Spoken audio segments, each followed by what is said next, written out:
anyway, Little and Scott and Cambridge, whatever. And autarkia with a K means very clearly it's got citations from Plato, from Aristotle about self-sufficiency.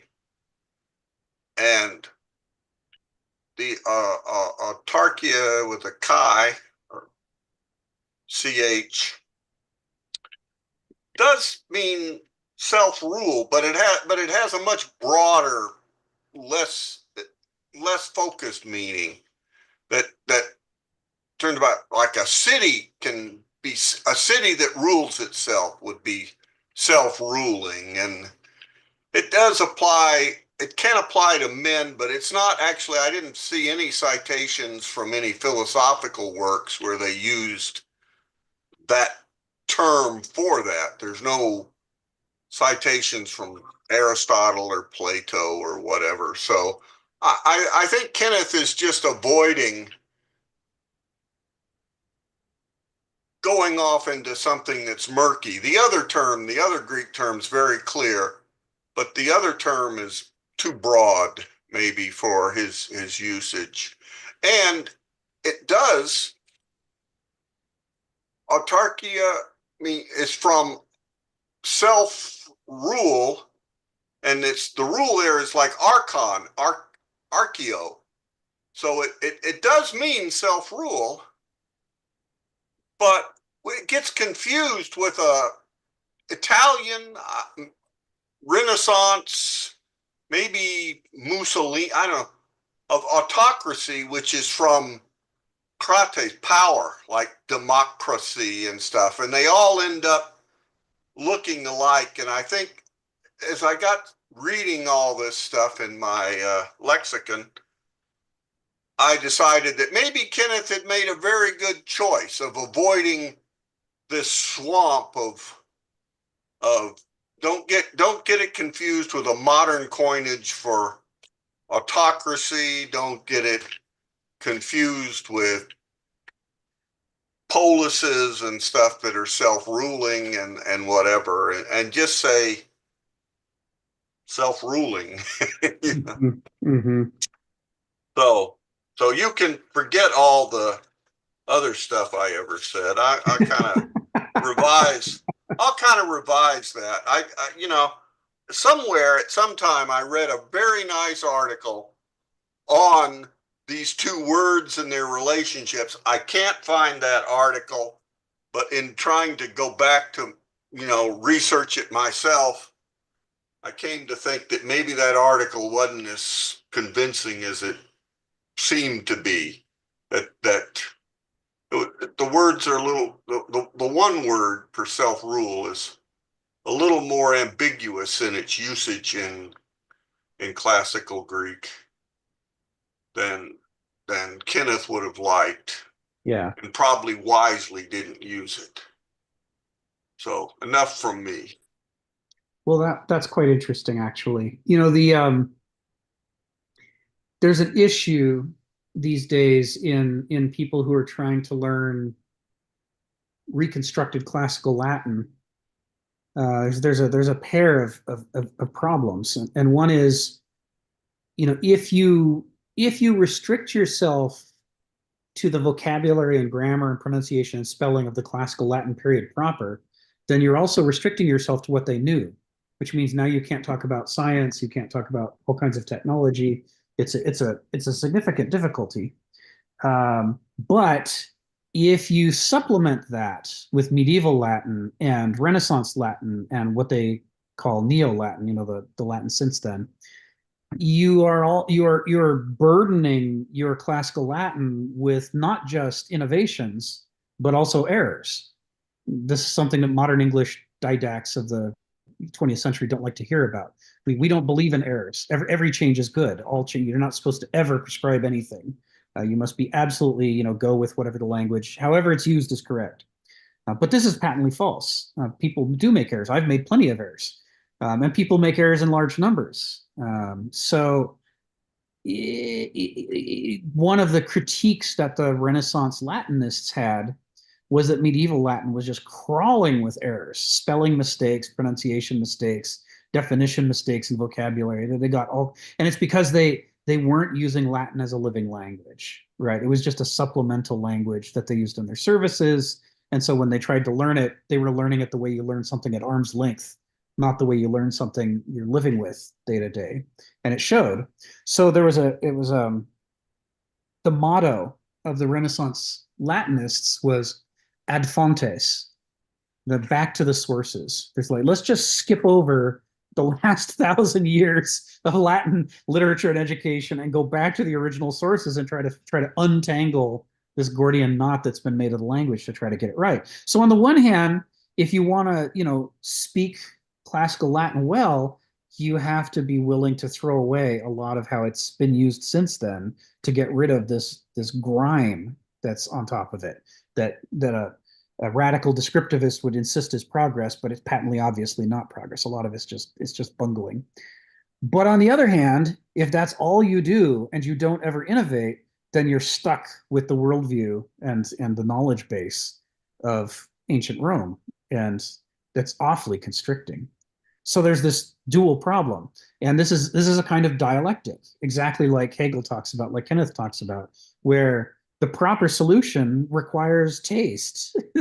Right now, how often does he talk about sapio, sapiens, Sisyphus? He's a taste. You have to have mature judgment and taste to figure out what's probably a mistake or error, and what is a necessary or good innovation or upgrade. Exactly the same issues apply to the Greek. Exactly the same issues for the same reasons, right? I mean, in the West, Latin, became the ecclesiastical language, which is where we get modern ecclesiastical Latin. But in the East, it was Greek that was the ecclesiastical language of the Christian church. And so there's ecclesiastical Greek that, again, some of the innovations are good and necessary. Other innovations are actually bungling errors, and you have to sift the wheat from the chaff in exactly the way that moderns hate to do. So is there a place for autarkia with a chi versus autarkia with the K? Maybe. You really have to trace it through that 1,500 years of development and innovation and bungling to figure out where are we today. I'm So worried about English words like problematic, commonality. I think it yes, was Star Trek: The Next Generation that started to spread stuff like that. utilize. I like utilize. Yeah, use is out. Oh, I was just going to say to uh, orientated. Nobody, Orientated. Have you been no, orientated, Stephen? yeah, that you've been orientated. Yeah, yeah. My wife, who's an editor, she says utilize. The definition of utilize is use, and if you think there's more to it than that, then haha, the joke's on you. Utilize is what people say when they're feeling insecure and they think people won't take them seriously if they say use. But I didn't use that tree. I utilized that tree. Ooh, so I'm a big grown up. And she says the same thing is true of the phrase in order to. In order to in English, the definition of in order to is to.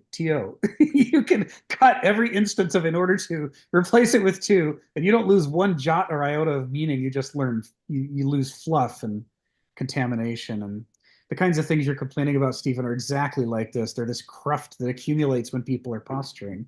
They Well, don't the want something. meaning of problematic is a problem, possibly, not absolutely, but almost absolutely. Something is possibly an eternal problem. So modern humanity has suddenly decided that any problem they have in life now is an eternal problem. Yes, All their problems cannot be solved. yes, yes. Good classic examples of problematic, right? Kevin Spacey. The films of Kevin Spacey, the acting of Kevin Spacey, unfortunately comes with the freight of the, molestation and rape. It's like, so Kevin Spacey becomes problematic, meaning I want this part of Kevin Spacey, but I don't want that part. But unfortunately, if I get this part, I also get that part. Well, problematic was originally used for mathematical problems which they're not absolutely sure but might not be able to be solved. It's like yes. finding the complete answer to pi or something like that. That's right. That's right.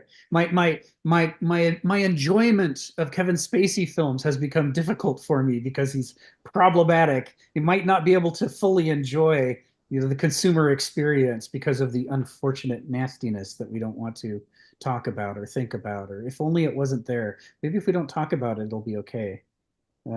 Yeah, it's language, right? I mean, it's a Well, living. I think an argument could be made that what you've said is problematic. I was deliberately doing the whole the pleasure of my consumption experience is being interfered with by you telling me about these things I don't want to know. When I say Kevin Spacey is problematic, I mean you're problematic for telling me about those things that I was ignoring perfectly well until you came along and rubbed my face in it, and now I can't quite enjoy it the way I want to. How dare you, sir? How dare you? So yeah, autarkia and autarkia. It's there has to be play with language, right? I mean, there has to be play with language. It's the only way to explore the boundaries of what we're trying to say. Kenneth likes to say that Hegel and Heraclitus, have this similar quality in that both of them were struggling with the limitations of the language that they spoke, that they and their readers and listeners spoke, that the language wasn't designed to say some of these things.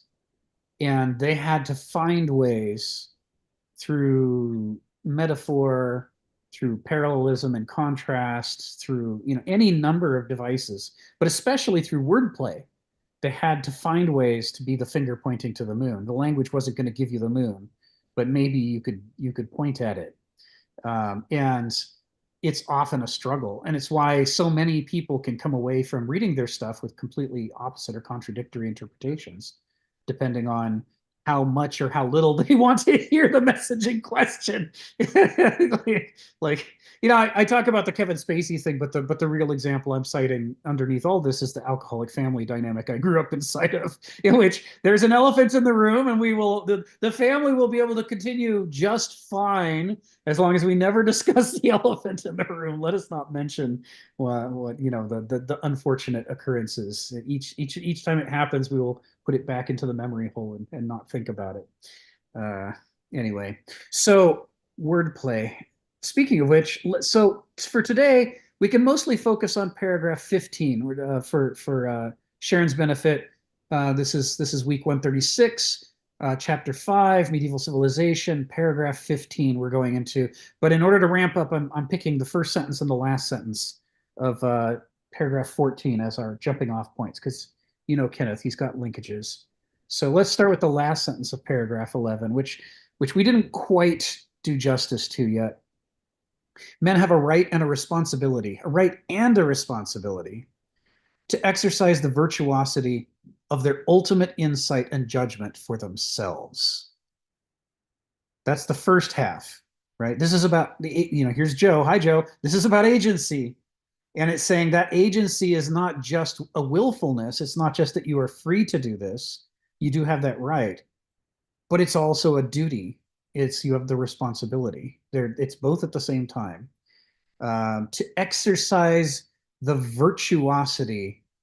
Whenever he uses the term virtuosity, Kenneth is hooking into that whole ancient conception of the virtuoso, the idea that it is hard for people to understand good behavior until they see it in front of them. Like Donald says about follow. You want to learn to be an Aristos, you have to follow an Aristos around and see what they do. You have to directly experience a virtue in action. Otherwise, it remains an empty ideal, an abstraction that you can use in political campaign speeches while absolutely hypocritically never conforming to it in any meaningful way. It's not until you see people, live and die for a virtue that you begin to understand what is the virtue actually in a human life. And the ancient Greeks had this idea that Achilles is the classic example of somebody who chooses to sacrifice a healthy, normal life in order to live the life of a virtuoso. And that's somebody who so exemplifies a virtue that they now become a teaching tool for future generations. Oh, what's that? You wanted to teach about courage? Okay, it's easier now because we've got Achilles. Let me tell you the story of Achilles, and you're going to learn some things about courage that you wouldn't be able to learn otherwise. The point isn't, when Achilles chooses immortal fame, as the translations put it, it's not that he wants to be famous. It's that it is the highest possible honor a human being can achieve under the ancient worldview, that they have so lived their lives according to a virtue that they became a virtuoso, and they're now the easiest way to teach about that virtue. You just tell about that person's life. That was the goal. The demigods, what we talk about gods, demigods, and heroes, and we talk about demigods as though the point is to live forever, or to step across the boundary between mortal and human. And for the ancients, that's not the point at all. The point is you become a demigod when your life becomes the best possible lesson about some critical part of the human experience that people need to learn about. Now you're a virtuoso. It puts you somewhere between a hero and a demigod. You're somebody whose story is going to live on even though you've died. And it's not going to live on gratuitously because, you get to be famous. It's going to live on because it contributes to the sophrosune of Homo sapiens, right? People are more able to achieve sophrosune after learning about your story and thinking about it and reflecting on their own lives. So all of this is being brought into bear here. When we talk about the density of Kenneth's writing, this is a key part, to exercise the virtuosity of their ultimate insight and judgment for themselves. In other words, you don't have a right and responsibility to exercise, horrifically bad insight and judgments, right? There's no duty to go out there in the world and just, be a disaster upon everybody. That's not what he's saying here. But you're supposed to cultivate your the qualities of a virtuoso so that you've got something worthwhile. And that's what you're supposed to exercise. Right? That counts as a freedom. If all you're doing is kind of blundering about, flailing about, teaching everybody about vice because your life is such a disaster so far from virtue, then maybe you'd be useful in a comedy, but you don't even rise to the level of tragedy. Comedies are about people who are worse than we are, and tragedies are about people who are better than we are. This is the shorthand that's used to distinguish the two from each other. It's not about being funny. It's about, dear God, I don't want to be like that.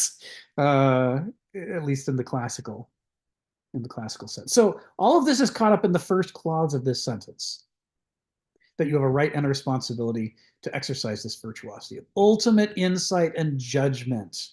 And judgment, as we know from Hannah Arendt, is it's the third form of thought. It's Hegel's Vernunft, right? We're talking about Begriff, the experiential form of thinking, Verstand, the abstract, intellectualizing, systematizing form of thinking, both of which are half-witted forms of thought, and then the full-witted form of thought, Vernunft, which requires taste and judgment. So if he uses the word judgment like this in this kind of framework, Kenneth is always referring to this framework. These are loaded terms. One of the books that Kenneth likes to recommend to people is called Keywords, and it's a book that tries to look at loaded vocabulary items that we really ought to think more about. Kenneth loves that stuff. He loves to, say, sure, part of the language is just utilitarian, but part of it is to become these centers of meaning. And he's using that here: virtuosity, right, responsibility, judgment, and so on. Okay, but the second clause exists in a dialectic with the first clause. This is you could write a whole book just out of this one sentence. The second clause, being all the while in the hands of the daimonic powers, right? We're talking about character, ethos, anthropoi, daimon here. The daimonic powers that are their ultimate and intuitive life energy. He's not talking about the medieval concept of possession by demons. He's not talking about free-floating daimons, that just sort of exist somewhere in the world. He's talking about enthusiasm. What are you possessed by? You're possessed by your character. And you're possessed by whatever your character has made you open to. So that constellation of daimones, the core daimon of your character and the sort of modular supplemental daimones of what your character opens you up to, Those are the daimonic powers that you're in the hands of. But notice that on the one hand, in the hands of suggests a lack of freedom, being contrasted with the freedom of the first clause. So the first clause says you have a right, which suggests freedom, but then it suggests a responsibility, which suggests the opposite of freedom. You have a duty. The second clause starts out in a similar pair. So it says you're in the hands of these daimonic powers. You're subject to your character, right? There's a determinism to your behavior, and that it is derived from your character, your ethos, which is the daimon over you. But on the other hand, those daimonic powers are your ultimate and intuitive life energy. What do you care about? What do you love? What do you hate? What turns you on? What makes you alive? Alive to the world around you? What makes you go as a living organism is determined by that exact same character. The reason that you're in the hands of those daimonic powers is that those daimonic powers are turning you on to some parts of the world and making you focus on them. And it's turning you off to other parts of the world that you then don't notice or care about. And even if someone points you right at them, you just somehow they're slippery and you can't quite seem to care or notice. Maybe you can notice for an hour-long discussion or 2 hours, but then afterwards you immediately forgot. You ever had that conversation with somebody who really exasperated you, where one day you had a really successful conversation, you finally got them to see your point of view, and then you come back and talk to them a week later and they have no recollection of the conversation and their point of view's gone right back to where it was, and you're like, what just happened? It's like we didn't even have that conversation. And it's because their character edited their experience that night when they went to sleep. So well, we don't need this. This is not compatible with our character. We're just going to excise the memory of that experience or alter it to make them remember it differently than what actually happened. And the next thing you know, they've gone back to the opinion that they had before you spent all that time trying to get them to understand. That's because their ultimate and intuitive life energy, their character, the ethos, rules them like a god. Ethos anthropoi daimon. It is that authoritative over them, like Poseidon over the waters or Aphrodite over attraction. And so they can't stay focused on the things that are incompatible with their character. The only way they can ever come to where they can notice and care about those parts of life is if their character changes to permit it. So otherwise, it is willful as hell about what it will or won't allow you to remember. So on the one hand, you're not free. You're in the hands of these daimonic powers. But on the other hand, everything you care about that makes you want to live comes from these daimonic powers. It's what makes them daimons. They have the life energy, that juice, right? When people, study sexology and they, the therapist works with you, one of the things that they try to figure out is, what things turn you on and what things don't turn you on. So there's the thing that turns on one person could be completely, of no interest whatsoever to the next person. Everybody's got their own profile of the things they care about in the world. And that profile arises from that same place within you, the character. And it therefore helps to shape your behavior and your thoughts to such an extent that you're in their hands. So if we put these two clauses together, I'll call you in just a second, Phil. So each of these clauses has a dialectic inside of it, of freedom versus determinism. But the two clauses themselves are then pitted against each other. The first part is saying, yeah, you have this right and responsibility to exercise your judgment. Go forth and make your decisions, look at the world and evaluate it and act. All the while recalling that you're not a free person. You're in the hands of your character, which is determining what you care about and what you act on. See, it's free will and determinism are being bound together into what, Heraclitus calls a palantropos. This is a palinthropy. This is the bow that has been strung, the lyre that has been strung. This is the dialectic of Hegel, right? This pairing of these two things. It's complex. And it has been summarized by the Greeks more briefly than this, but he's expanding it out here to get us to understand this idea that the nature of a human being is a complex, highly wound thing, full of energy and dynamism. This is the Heraclitean world, a dynamic world. The nature within us, the nature around us is dynamic, but the nature within us is also dynamic. like a taut bow. And it's got complexity to it. And that's what makes it possible for us to be alive and intelligent. Phil, come off mute and tell us what's on your mind. Yeah, the way that you're describing it seems full of relationships, complexity. I mean, I remember a number of times ago, probably maybe a year, maybe even longer ago, I talked about the ecology of the world. There are many beasts, and there's a tensional relationship and a dynamic that causes that relationship. Uh, there's also a social, I call that the social ecology, about relationship with others, and it has that tension. Now you're driving it down to the fact that there are these tensions within oneself. There's an ecological self, so to speak, that in a sense create these possibility of between various parts, create I guess the complexity of excellence. Uh, it seems to me like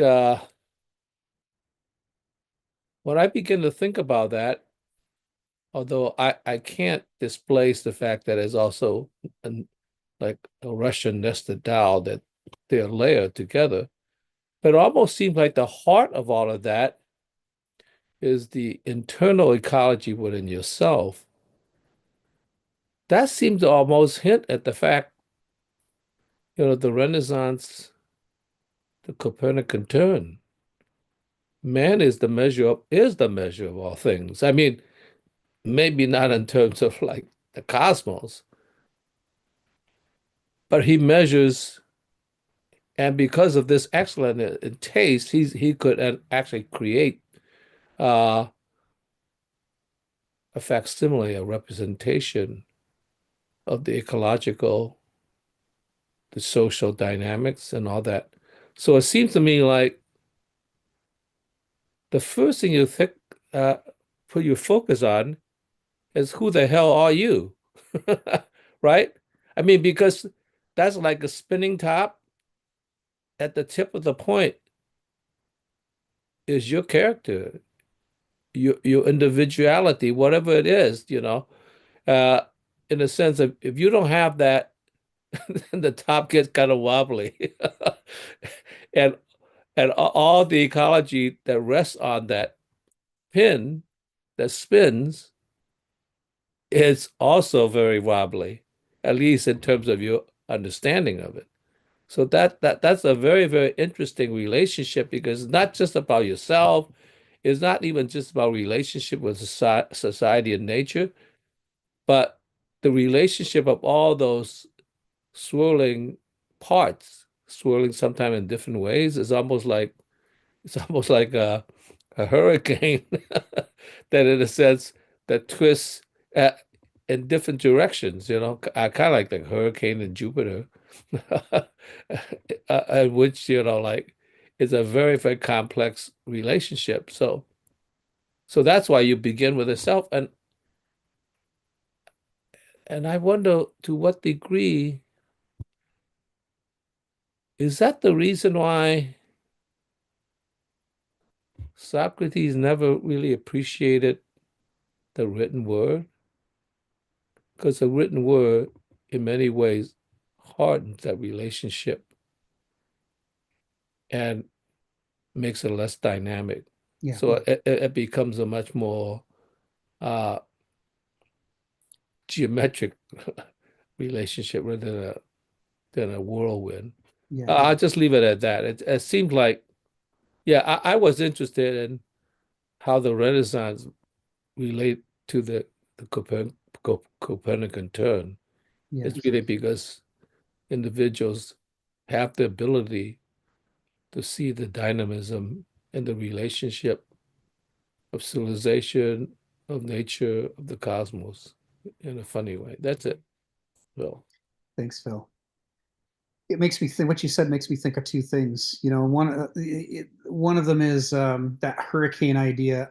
I think of the Warner Brothers cartoon character, the Tasmanian Devil, Taz, How every time he wants to go somewhere, he's a little flurrying hurricane spinning around. And, it's like, this is the Warner Brothers version of every single person. Huge tornado of feelings and thoughts going on inside of us. And then we have this pretty shell on the outside that makes it seem like we're calm and we just are who we are and we're not who we're not. It's like, no, nothing like that at all. And then the other thing it makes me think about is that issue of, is man the measure of all things? And Hegel talks about this issue of trying to capture a bird without harming it. If you want to understand the bird, you've got to get close enough to get a good look at it, but the bird doesn't want to hold still. And so he talks about a lime stick as a thing that you use to try to capture the bird you don't shoot it, you don't net it, you don't alter it in any way. And he says that the issue is, people can't see the real world the way it is because we're looking through our interpretive framework. And that interpretive framework is full of distortions. And he says, obviously, if we want to get a clearer understanding of the world, we have to know our own interpretive distortions so that we can correct for them, right? Because as a child of alcoholics, I look at a bottle of alcohol and I see something different than what the rest of you see. The rest of you see a bottle of alcohol. But what my grandma Pat, who spent her whole life in the bottle, sees is, the most beautiful thing there could possibly be that she needs to have right now, this very second. She's seeing something different than what the rest of us saw. And if she could know herself well enough to know that about herself, then she could do the cognitive arithmetic to subtract all of that excess out of her perception of the bottle and reduce it down to close to what the rest of you see when you look at a bottle.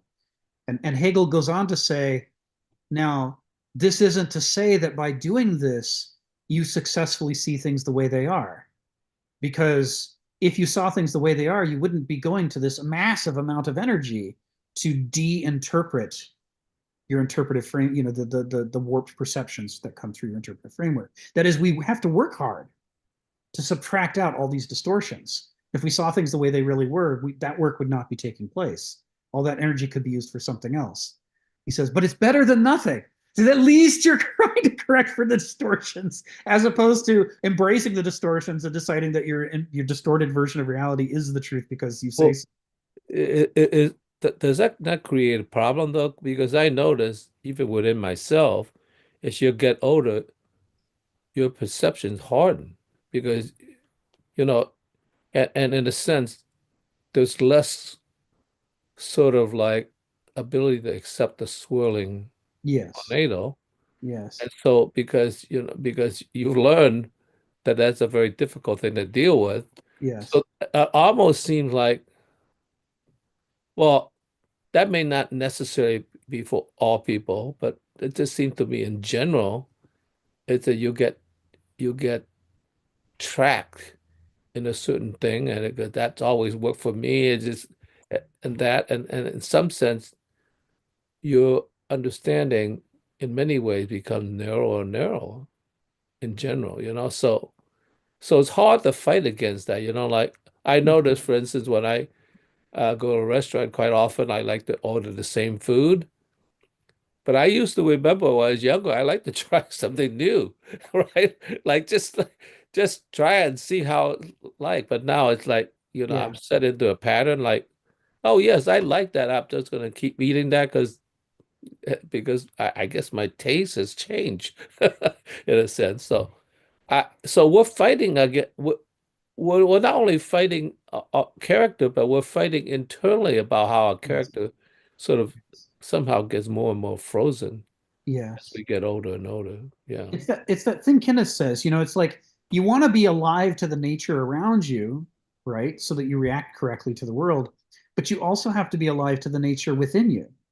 You have to learn about and keep learning about what's going on inside you because what's inside you is changing.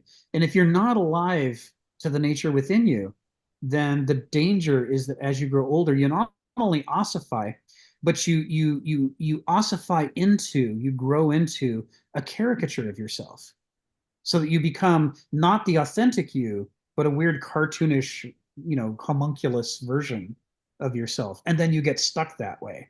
because you're not questioning yourself. You're not interrogating, to use Joe's word from the text. You're not interrogating your own daimones, your own ethos. And of course, part of this isn't about navel gazing. Part of interrogating your daimones is interrogating its relationship to the world around you, to see, are you growing out of sync, out of harmony with, are you losing sophrosune as you get older, as you become a caricature?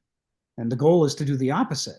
You want to, as you learn, this is the dream of modernity, is that with more information, you have a greater possibility of making wiser choices. But that takes work and judgment, and yeah. So I'm with you, Phil. Thanks for that.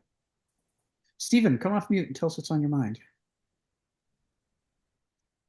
Oh, well, I'm just going to probably make the point. My observation with the vast majority of people, including myself, because I observed it in myself, is that people like to stay in their rut. People like to stay in their comfort zone. And they will continue with an inefficiency in their method for as long as the boat doesn't sink. Yeah, if we now live in a physically a very convenient world, hot and cold running water, light at the flick of a switch, so on and so on, instant communications.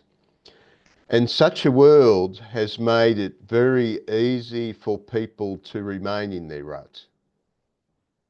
It's created, what would you say, an excess of a certain supply of energy that, you can, now you've got the luxury of being inefficient in so many different ways.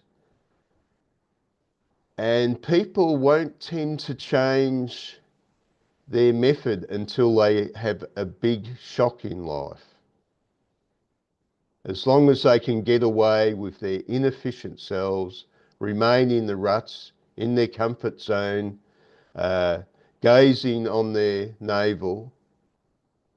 Of course, we're talking about the class aspect as well. You talk about the Jeweloid, the slavish personality would rather just take the orders of somebody else. Doesn't they feel confident. Oh, here's a smart man, here's a smart master.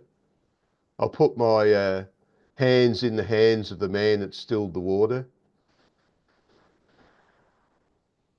But they don't even like, this is the problem, this is the hard part. They don't want to even hear the message that maybe you could do things differently. Maybe you could give somebody the message that they ought to get up early in the morning. You wake them up, you ought to get up early in the morning, and they're horrified at the thought. And I said, I'm just giving you the message.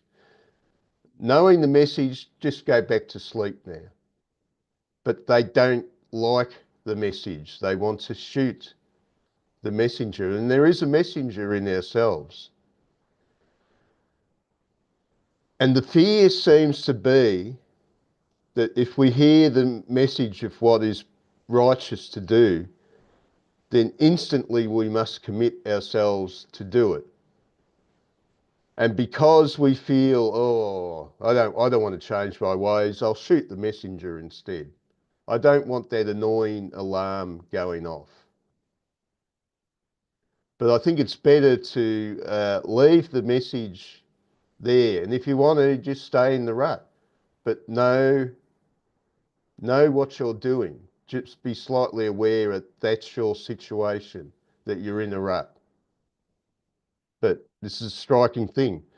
People, for as long as they can remain in their comfort zone, for as long as they can continue with an inefficient way of life, that will be their preference until it's made impossible by some event, till something shocks them into reality. Thank you. Thank you, Stephen. Yeah, there's something in us in modernity that makes us want to have the answers. We think having the right answers is the good part of learning. And we don't understand that the good part of learning is the process of utilizing using our curiosity in a creative way, in a, to explore the world and explore ourselves, to try to learn more than we know today. That idea that the truth is out there, and out there even includes in here, and that we need to explore in order to discover those things, this is sort of anathema. There's something about the way the school system works that most people come through with the idea that having the right answer gets you an A, and having the wrong answer you flunk, and you don't want to flunk because then you're punished. You want to, so the trick is to have the right answers. And once you have the right answers, why would you ever want to move away from them? There's danger in moving away from the right answers. And by contrast, I'm put in mind of my 10th grade calculus teacher, Johnny Dennis. This was Walla Walla High School, Walla Walla, Washington, small agricultural town in the southeast corner of Washington. And Johnny Dennis taught physics, electronics, and calculus. And he had, out of the entire United States, he'd won Teacher of the Year. 2 different years he won Teacher of the Year. He had them up on his wall in his office, including a photo of him shaking hands with President Gerald Ford when he was awarded one of the 2 times. And one of the things that he did, I mean, you wouldn't expect it, but there it was. One of the things that he did that was interesting is, if you simply put the correct answers to all the questions on all the tests that he gave, you'd flunk. If that was the sum total of what you contributed, you flunked. There were points in getting the answers right, but not the majority of the points. Not even most of, not even close to a majority. There were just some points. The majority of points came from showing your work. He didn't want you to memorize answers. It's calculus. You can't memorize all the answers. There's an infinite number of answers. He wanted you to learn the processes of the mathematical thinking. How do you think about flow and change over time? And even if you got the wrong answer, if your mathematical reasoning on the paper was great, then it didn't really matter if you got the wrong answer. Maybe you get a B+ or an A-. Maybe you couldn't get an A+ if it was wrong answers. But most of the points were to be found in showing the work. And I knew people for whom they loved that format, and I knew people personally who hated that format, who hated to show their work, and they just wanted to put the answer at the end. But he was trying to teach them that, having the right answer is not nearly as important as knowing how to look for answers, because there's always going to be more questions. Exploring questions is the important part. And, it'll at least get you close to the right answers. And this is a very classical perspective, right? It's not about the finish line. It's not about the trophy. It's about, do you know how to live life? Do you know how to explore? Sharon, come off mute and tell us what's on your mind. Well, I missed you guys. So we missed you so much. So I like what you just said, because what I was hearing from Stephen is that, and from Phil, going to the same restaurant and eating the same thing off the menu all the time, those kind of people get stuck. And I want to bring your attention to the last 2 words in this sentence. When you accept the sameness and you get stuck and you do not explore your diamond, as you say, you rob yourself of your intuitive life energy, which is the last 2 words in the sentence.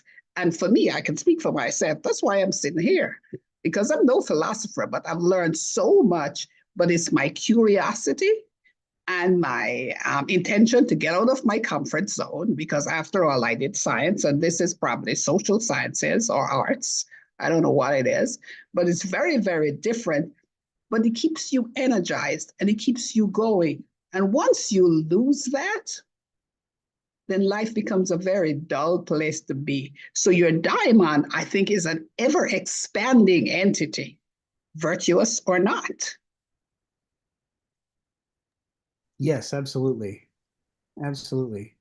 And this is something that Kierkegaard talks a lot about. I have not read much Kierkegaard. I've only read fragments. I need to read a lot more. I've more read about Kierkegaard. I've read what Kenneth has to say about him. But I need to spend more time with him, because he spent a lot of time on this issue of the structure of human consciousness. He did it from a religious perspective, but he did it in a sort of deeply insightful way. And one of the things he talks about is how the move from doulos to Aristotle, from doulos to benausos, the move into intellectualizing and systematizing your life, abstracting your life.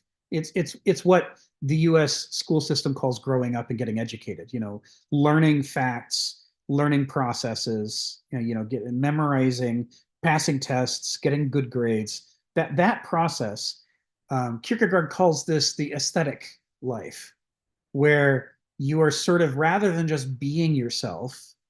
Hegel talks about, being in itself. That's what most animals are, or a tree. He talks about being for yourself, where you have decided what you are going to be. You've made choices for the things that you're going to do, and for what you want your identity to be. This is part of that process of being dissatisfied with the strictly experiential life, and trying to plan the future, trying to discover the patterns, learn the systems, and gain control over yourself so that you can make choices. Kierkegaard, uses the language of aesthetic. He says, we like to think that when you're making those choices, you're being grown up or systematized or organized or intellectual. But Kierkegaard says those things are way too flattering. He says, what you're being is aesthetic. You prefer the systematization. You prefer the brand of being an educated, intellectual. And so that underlying all of the veneer of cool things that you're branding yourself with, what's really going on is a willfulness. You're trying to live a life in which you're defined not by contingency, what did your parents make of you, what did your circumstances make of you, but of agency. What have you chosen to make of yourself? And that's like decorating a room. It's an aesthetic thing. You can call it pragmatic and practical. I need to sit where I can, see the television. But that pragmatism is fundamentally an aesthetic choice. You like to feel pragmatic. Makes you feel good. There's plenty of other ways to organize a room that have nothing to do with pragmatism, and some of them may be healthier than looking at the television. Just as a thought, staring at the television, may not actually be ultimately pragmatic. But so Kierkegaard really gets into this stuff. And as I read more Kierkegaard, I hope to bring more of it into. When we get to modernity, I'm going to be doing a lot of Kierkegaard reading, try to bring my level up to tackle this problem. But the reason I bring all this up, Sharon, is because of what you said. Kierkegaard says, yes, you gain power and control over your life by intellectualizing and benausifying yourself. It's true. That's why we all do it. But there is a price to be paid. As you separate yourself from the experience of life, you separate yourself from the juices of life. And the problem is, how many hyper-intellectuals are also depressives? And the kind of depression they have is that nothing really seems to matter to them anymore. It's like, I just can't decide what to do. I was crazy about my career until I started planning too much and thinking too much. And now it leaves me empty. It leaves me cold. I just can't seem to care about it. I should be eating a meal, but I've so distanced myself from my appetites that now Stephen says Faust, right on the money, right? I've so distanced myself from my appetites that now food isn't pleasurable. I'm too busy criticizing whether I should be eating this, or was that part of my plan, and everything, is watered down by all this ideological, intellectual dust. It's not the juices of life are missing, and the life energy that makes us have joie de vivre, it's fading as we intellectualize and benausify ourselves. So I have another question. I think practically anything done to the extremes is non-functional. So if you intellectualize your character so that you see all the downsides and none of the positives, then you become non-functional. And I think life is lived from the center, because there are always pluses and minuses. And I don't know how to say this in philosophical language. Sure. You just have to be very practical about it. Sure. But I think as you explore your daimon, you seek to have the practical wisdom, the sophrosune, so you can stay functional, because that's what it's all about. And that's where the joy is, I think. Yes. And it's what Nietzsche cared about. It's why he was a vitalist. He's constantly searching in his books and his writings for what makes us care about life again, what makes us feel alive. What does it take to make us as vivacious, as a butterfly in search of nectar? How do we come back to life? There's sort of a resurrection of the heart that he's in search of throughout his philosophizing. So, one way to think about the center is there are three possible ways of getting to the center, and two of them make us sick, and one of them makes us healthy. And I'll list them like this. One of them is balance. You try to find a spot that's not at any extreme. But the problem is life is not static. Sometimes life pushes you this way, and sometimes life pushes you that way. And if you can't lean one way or the other when life pushes you, you'll just fall over at the first push. Balance is fragile. Balance is a terrible model for living systems. They don't work according to balance. The reason that your blood sugar stays within healthy limits is not because it's never been jostled. Every time we eat, we jostle it. Every time we go longer without eating, we jostle it. It's not a fragile balance system. It's a dynamic, powerful system that can push back when it needs to. So balance is not a healthy model for finding the center. The second model that's not healthy for finding the center is compromise. And compromise is nobody gets what they want, right? If anybody gets what they want, then somebody else loses. Everything is in opposition to itself. And so instead we choose a watered down life in which we don't feel anything too strongly. And as a result, every time we come to some part of life that requires, real caring, real energy to engage in, we can't, because we're sort of gray and flavorless. There are situations like in medicine that call for immediate aggressive measures. And if you take those immediate aggressive measures, you can save a life. But if you say, oh no, let's not do anything too extreme, then the guy dies. So there's this need to know where the center is, but also to be able to move hard away from the center, case by case. This is Sofrosune, is knowing when should you be where. So the third model for the center is the one that's the ancient classical approach, and that's a dialectic. And so that's where you say the way that you avoid an unhealthy extreme is to permit extremes when it's healthy, but also have a self-correcting mechanism. So like the insulin and glucagon, right? Your blood sugar can go up, your blood sugar can go down. It can do whatever it needs to do, and then when the crisis is past, it can move you back to the healthy center. That polyntropy, and that's the model for the center that these guys are pushing for. Is this living palintropic dialectical holding of the center. And over time, that's where judgment and experience become functional. Exactly.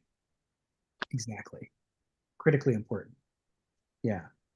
And it's where that Nietzschean vitalism is so important, because you have to still care, you have to still love life, you have to still want to do the work, so that you will exert yourself when the time comes to exert yourself.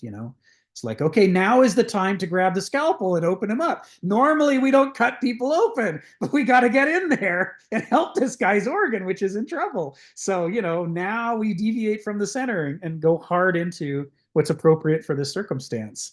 And you got to care enough. You can't just say, oh, fuck it. I don't feel like, I don't care. I'm going to sit home and eat potato chips and watch reruns. I don't want to get up and help that guy. I feel blah today. You have to have reserves of vitality that can be called upon. You can't bleed yourself dry into a husk of a person who doesn't care about life and then expect to be able to handle these emergencies correctly, because then you've got nothing left to give anybody. So the center and the extremes, it's a highly interesting subject, and it takes me back to Phil's hurricane, or the Tasmanian devil. You got to be full of these energies that are pushing and pulling on each other so that you can tap into them when the time comes. It's like, okay, I was doing a straightforward surgery, but we've just found another bleeder. It's very hard to get at. This surgery is now going to be extended, and I got to get in there and find the bleeder and sew it off so that this person can survive. Now it's an 8-hour surgery. It's supposed to be 2 hours, but this is what it's going to take to do it correctly. So I have to have those reserves to call on. It's where we also see the myth of efficiency. I'm put in mind of the German bomber pilots whose planes were only given precisely the right amount of fuel to get there and get back. And if they ran into a headwind, they fell out of the sky before they got home because they burned up more than the calculated efficient amount of gasoline, on their flight. We have to have extra, far more than we need.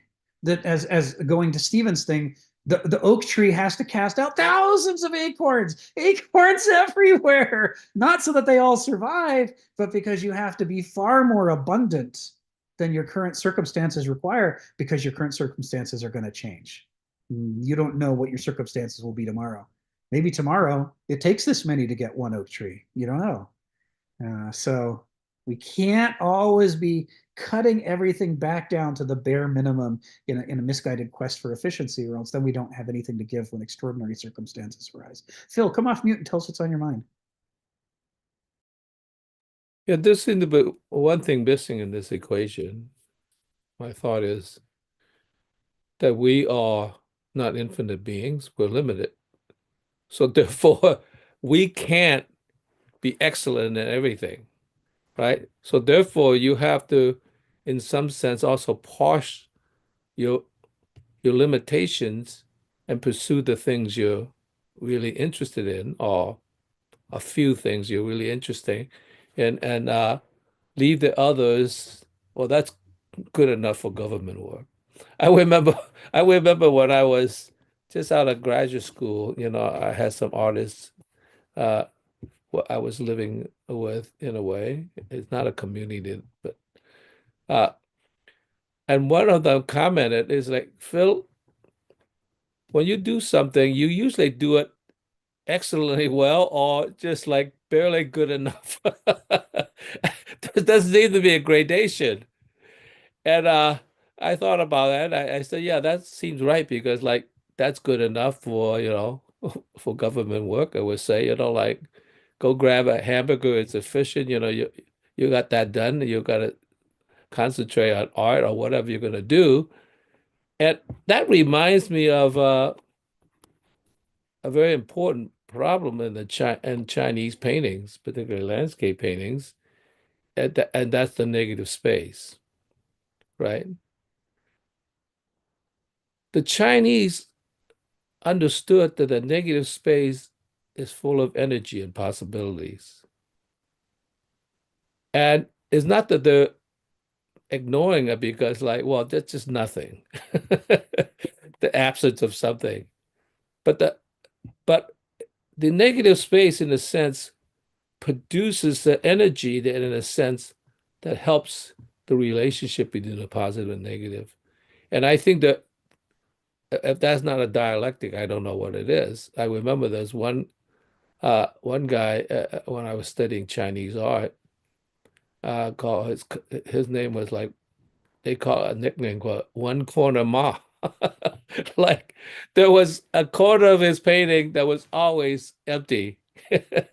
And like he's always staring at the emptiness because, and now we find out in cosmology that the negative space is full of potential energy, you know?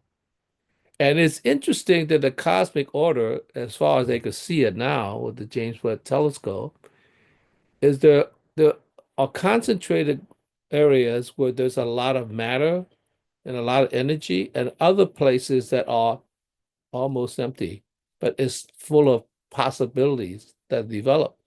And I think we have to, that, I mean, that's also a kind of a structural ecology in a way, because the energy produces something.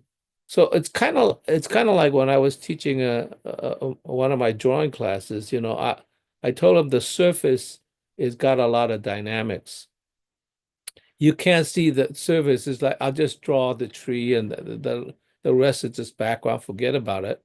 But in some sense, think of it as like the canvas is like a box full of balloons. They're all putting energy into the thing.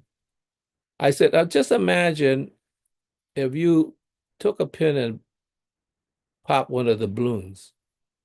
I do not think that the rest of the balloon will stay where they are.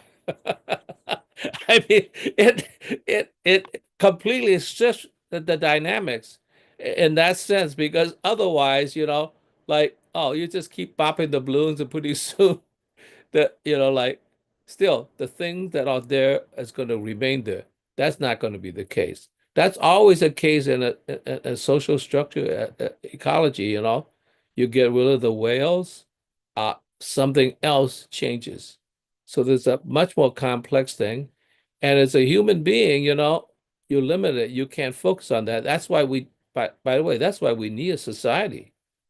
Because what I can't figure, I had these two metaphors I was using when we taught in the Plato class. I said, it seems to me like, and I asked the question, what was the forms? It seems like the forms is, on one sense, kind of like a guy walking the tightrope, right? In a sense, is the forms the proper way, or is it his adjustment to the tightrope? That's where the form is, your relationship to that. Because it seemed to me, and somebody kind of objected to that. And I said, well, yeah, that's not a complete answer. I said, what if the forms is like a jigsaw puzzle? There is an absolute form, but as a human being, you're looking at it and you can't figure it out. But fortunately, there's a guy looking over your shoulder. He said, well, why don't you try that spot? Those shapes will fit. That's why we need others, because we can't do it ourselves. Not everything. So in some sense, you need the group dynamics of different people having different Yeah. arrates, Yes. in a sense. And you would say, oh, gee, I never thought of that, And then suddenly you put it there and it all fits. So I think we have to understand that we are limited, our abilities are limited, Yes. and therefore we have to reserve our energies to the thing we're interested in, but never forget about the other part. Like the negative space, like it's all there, Yeah. but somebody else has got that space in a sense. That's it, Phil. Thank you, Phil.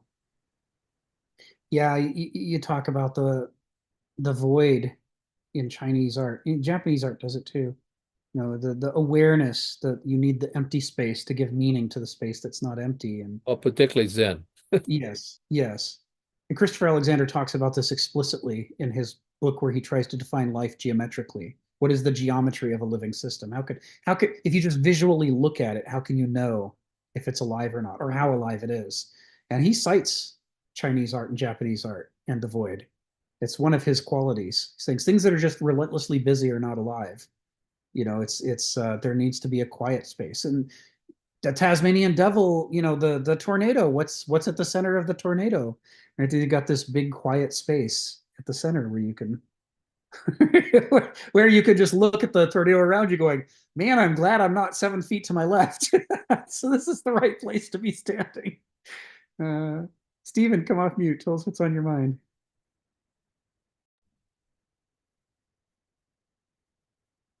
Yeah, I was going to say, yeah, we're talking about the dynamics. This was the Nietzschean turn as he started out, a typical sort of idealist, rationalist. He was there worshipping Wagner to find a new social form that will make Germany great again. And then at some point, he flipped the whole thing. He went to the opposite. He went from rationalism to dynamism, because he wasn't quite original in this. As Rudolf Steiner said about Nietzsche, that he had enormous sensitivity to the truth, but he wasn't always quite honest himself. And a lot of people have said that he got a lot of stuff from Max Stirner. But Nietzsche makes a point of not mentioning the source of a lot of his ideas. There's that professional pride at work there. That's the thing that ruled the academic world. But anyway, so Max Stirner had flipped the bird to rationality as well and went over to a system of dynamism. And the rationalists are trying to create the perfect pyramid of life. But the trouble with the perfect pyramid of life, and it's necessary to be rational, but it's a tomb. The rationalists want to turn the world into a graveyard, into a tomb. They fail to understand that if we create the perfect system, we're all dead. We Yes. cease moving. Yes. Well, Dynamism is that we're always struggling to balance two forces. Rudolf Steiner utilised this in his particular brand of esotericism when he talked about the two devils, Lucifer and Ahriman. So we can't say there's things that are absolutely always good and absolutely always evil. It's going to vary depending on the situation. That was his message. Yeah.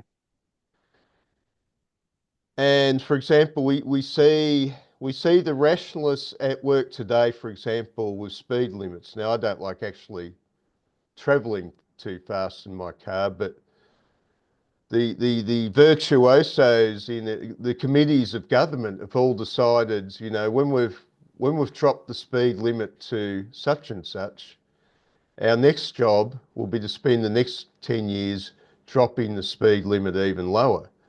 The lower speed limit is the virtuous. So the slower you're going, the more virtuous you are. But at some point, that's not going to work. Right. Because nothing will be moving. Nothing's better than gridlock. So, you know, it's sort of like the balance. You know, you're on the ship. You can run to one side of the ship, then to the other side of the ship, and eventually you're going to sink the ship. Because life is a continuous balance. In a sense, well, you have to keep on working at it. You can't just say, well, this is the answer, and there will be no more questions. Yes. Thank you. Thank you, Stephen. Yeah, that takes us to the question that Joe asked me in private chat here to explore. You know, as we're looking at this last sentence of paragraph 14, you know, we're talking about the idea that he's using loaded language. Joe says, "What about those words ultimate and intuitive?" Because Kenneth doesn't use an adjective gratuitously, or rarely uses an adjective gratuitously. So, and most people use the words intuitive and ultimate to mean more or less whatever they want. You know, our Blizzard is the ultimate. our Rent-A-Car is the ultimate. This deodorant is the ultimate deodorant. What does ultimate even mean in the modern world? Well, who the hell knows? And likewise, intuitive. Everybody thinks everything that they like is intuition, but there's no clear understanding of what it is. But Kenneth means very specific things here. So let's talk about them. Let's start with the word ultimate here. You know, we're saying these daimonic powers are our life energy. Well, what does it mean that they're our ultimate life energy? I think one way to think about this is, you know, to think about Aristotle's chain of causality, and you're trying to distinguish between the ultimate cause, you know, the original cause, you know, the causes along the way, the approximate cause, and so on. So what got the whole thing started? Why did this thing move in the first place? Why do you even get up in the morning? What makes you react and respond the way that you do?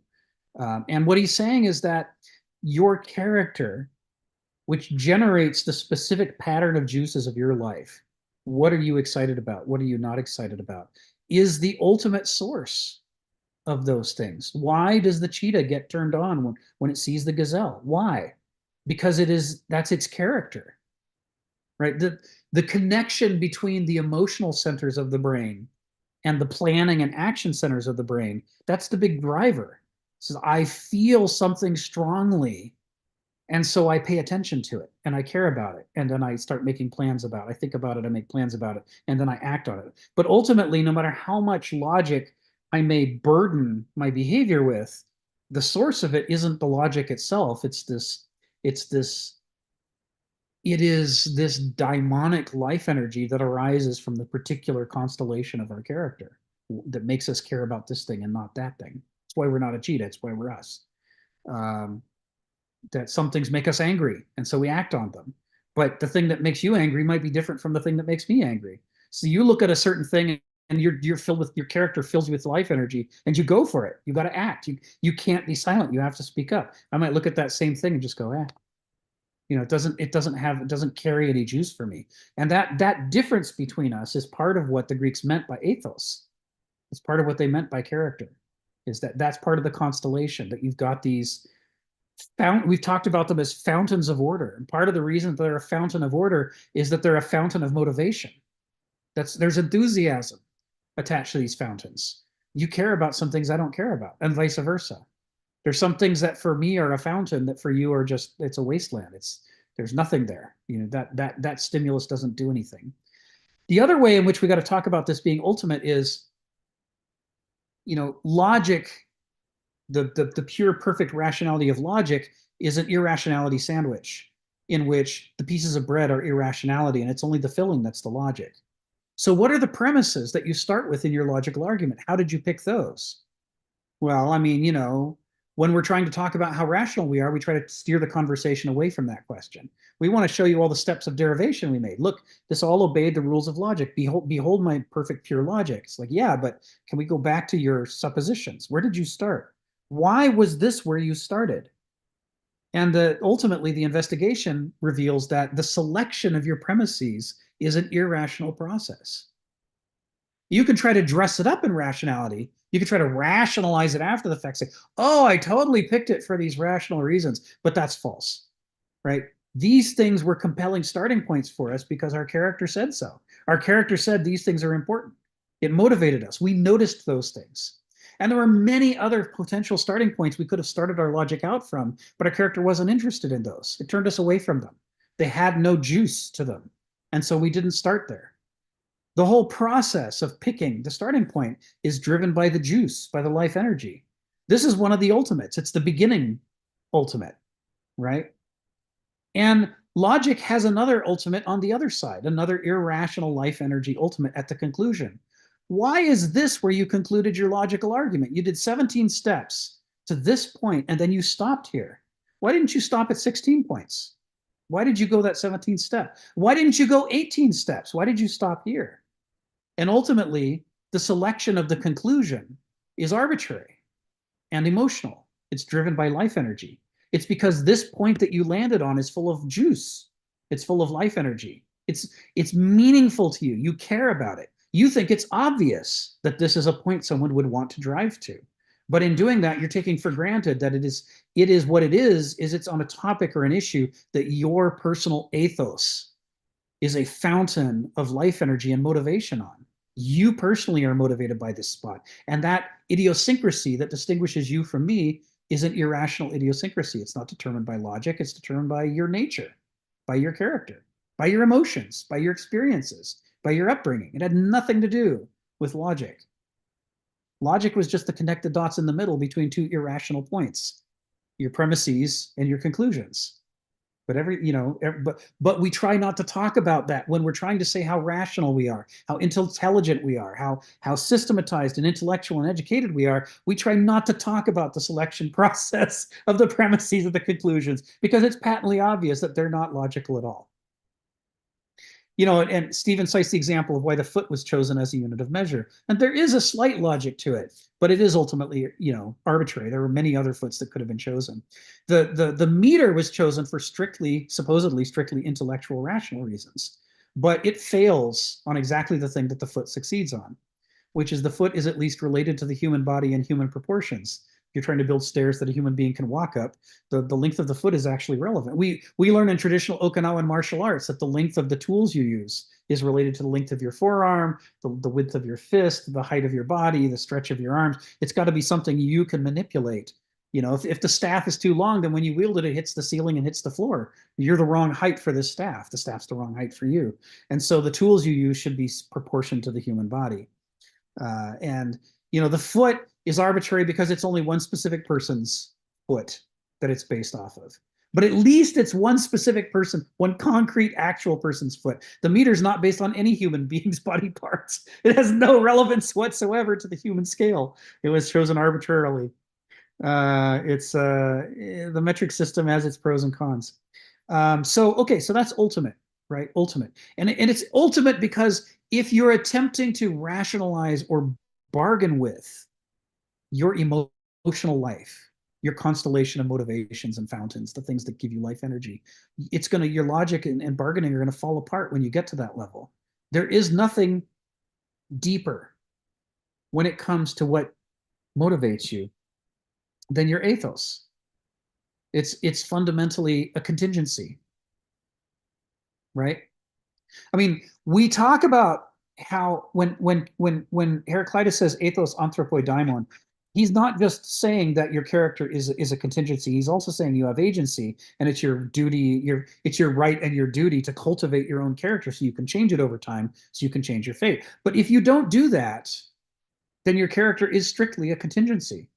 It just happens to be the way it is, and you therefore are just the consequences of that cause, the cause of your ethos. It's ultimate. There's no further bargaining to be done. If you're looking for deeper reasons, you can rationalize some, but ultimately they don't matter. What matters is this is the source of your behavior.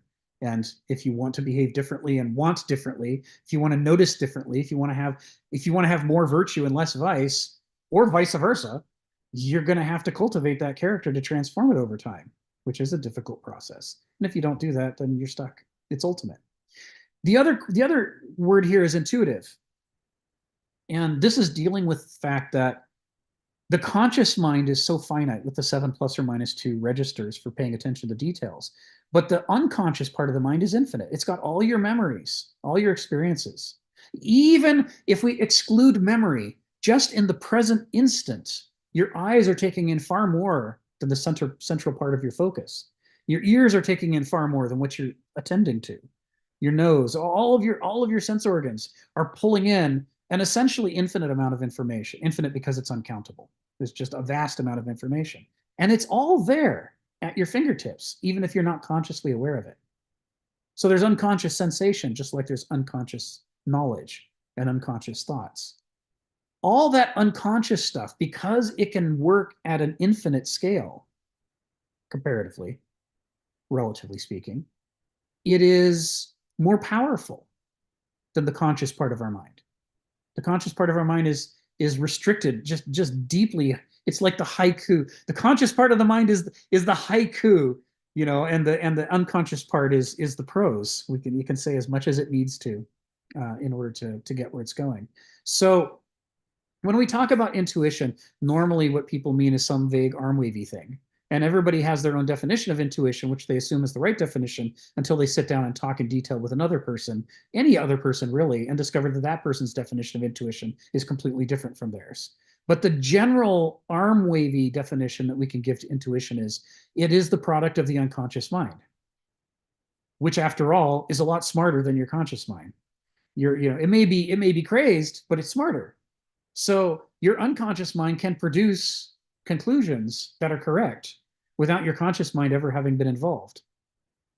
And I say that from experience. I'm sure you all have experienced it at one time or another in your life. But during the heyday of my programming days, I would be dealing with a particularly thorny problem. I couldn't solve it at the end of the day. I'd go to bed, I'd wake up the next morning, and literally as I opened my eyes, I saw the solution. Because my dreaming brain had been worrying about the problem for 8 hours without my permission, and it had found the solution and it gave it to me when I woke up.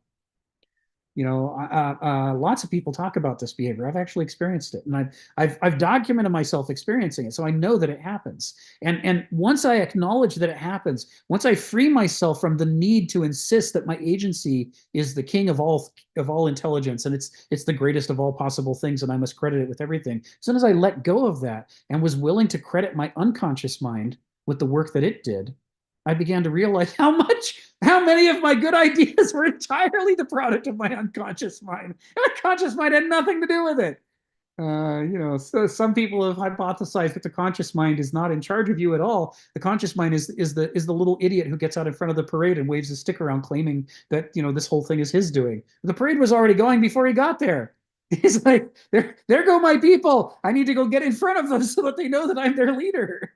That's how the conscious mind is to the unconscious mind. So into intuitive life energy, right? Intuitive life energy, saying it's that your ethos is the product not just of your genetic heritage and of your upbringing from your parents and your educational system, but all your experiences kind of summed up together into this complex, unconscious representation of the world. And that that accumulation of character over time, it's wrong to call it evolution. Evolution is something that happens to species over thousands or millions or billions of years. And that has a scale of causality that's far deeper than mere accumulation within a lifetime. But it is analogous to evolution in that it is putting together many different things at the same time to try to figure out the exceptions, the norms, and everything else. And as a result, it can often contain a kind of wisdom, right? Or practicality that you could never arrive at consciously, because it's remembering unconsciously far more experiences than you can remember consciously. I like to think of the example of when people are saying if you don't want to be preyed upon by a psychopath, you should pay attention to whether you feel the creeps. Say it's the surest, safest, most reliable sign that you're in the presence of a psychopath is your skin crawls and you get the creeps. Even if they aren't doing anything wrong, your conscious mind can't identify anything that would, label them a psychopath. If you get the creeps, it's time to go. Time not to be alone with that person. And people who insist that only if they have conscious reasons should they, walk away from somebody, they end up dying. It's the ones who are willing to let their intuition guide them and say, I may not be able to justify my behavior, but I'm going to leave now. So I'm not going to be here when this guy chooses to eat somebody. I'm going to be somewhere far away, even if I don't know. That's why I'm leaving. So intuition, that your ethos is producing conclusions, it's producing awareness, it's producing motivations. This is all intuitive. It's coming from the unconscious side of the mind. So this is why I say you could turn this sentence into a book. I mean, there's a lot of material here that Kenneth is pulling together into one spot, and he's just using it to conclude the paragraph 14. It's the knot that he's using to pull together everything that we talked about 2 weeks ago.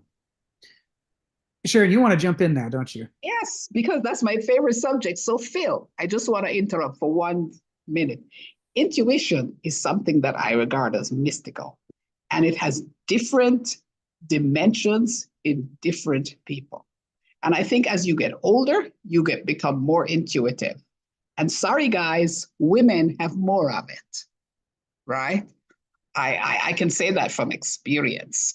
I had a chairman one time, and when we would sit at meetings and we would come up with ideas, one day we walked out, he said, if I could bottle your intuition, I think I'd be a rich man. Because I was just able to see, no, we can't do that because I think this is what's going to happen based on what I see there. But intuition is the mystical part of life. And the second part I want to make is building up that diamond.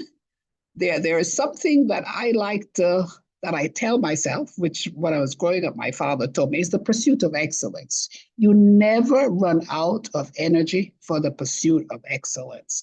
It's multi-dimensional, it's multifaceted, and it's never ending. And that, I think, is the power of the spirit inside of you. And so, yes, you can be many, many things, but you're not excellent at them all. But you can choose one at which you're going to be really, really excellent. Thank you. Thank you, Phil. Thank you, Sharon. Phil, come off mute and tell us what's on your mind. Thank you, Sharon. First of all, I want to say I agree with you that women have better intuition than men, but there's a sideline. I like your description of the logic sandwich a lot. I mean, it's the meat that counts, not the bread. So I was thinking when you said the logic sandwich is like, yeah, you have all the content, everything's fine, but how do you get to that point?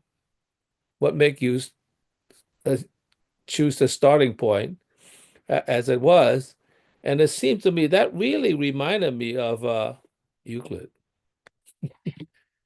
particularly his fifth postulate, right? I mean, Euclid, I often told my students when I was teaching that the Bible was not the most important thing in civilization. It was actually Euclid, because you imagine the physical world, the the planes, the way houses are built, all of that stuff, we really model it after Euclid.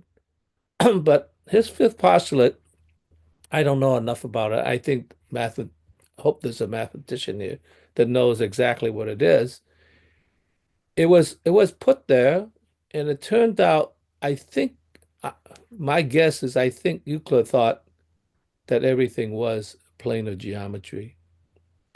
But the fifth postulate uh, proved him wrong, but nevertheless he put it there. And in some sense, it wasn't, I think, until the 16th century that somebody decided all that stuff about parallel lines and all that stuff, it's not true if you have a curved surface, right? I mean, yes, if the whole world was just made of planes, Euclid would be absolutely right. He would be God, so to say.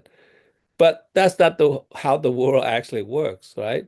So anytime you have a curved line, curved space, it's just completely parallel lines do not exist in the way he thinks it exists. So in some sense, it's like, yeah, he started out with a sandwich that was already flat as a sandwich.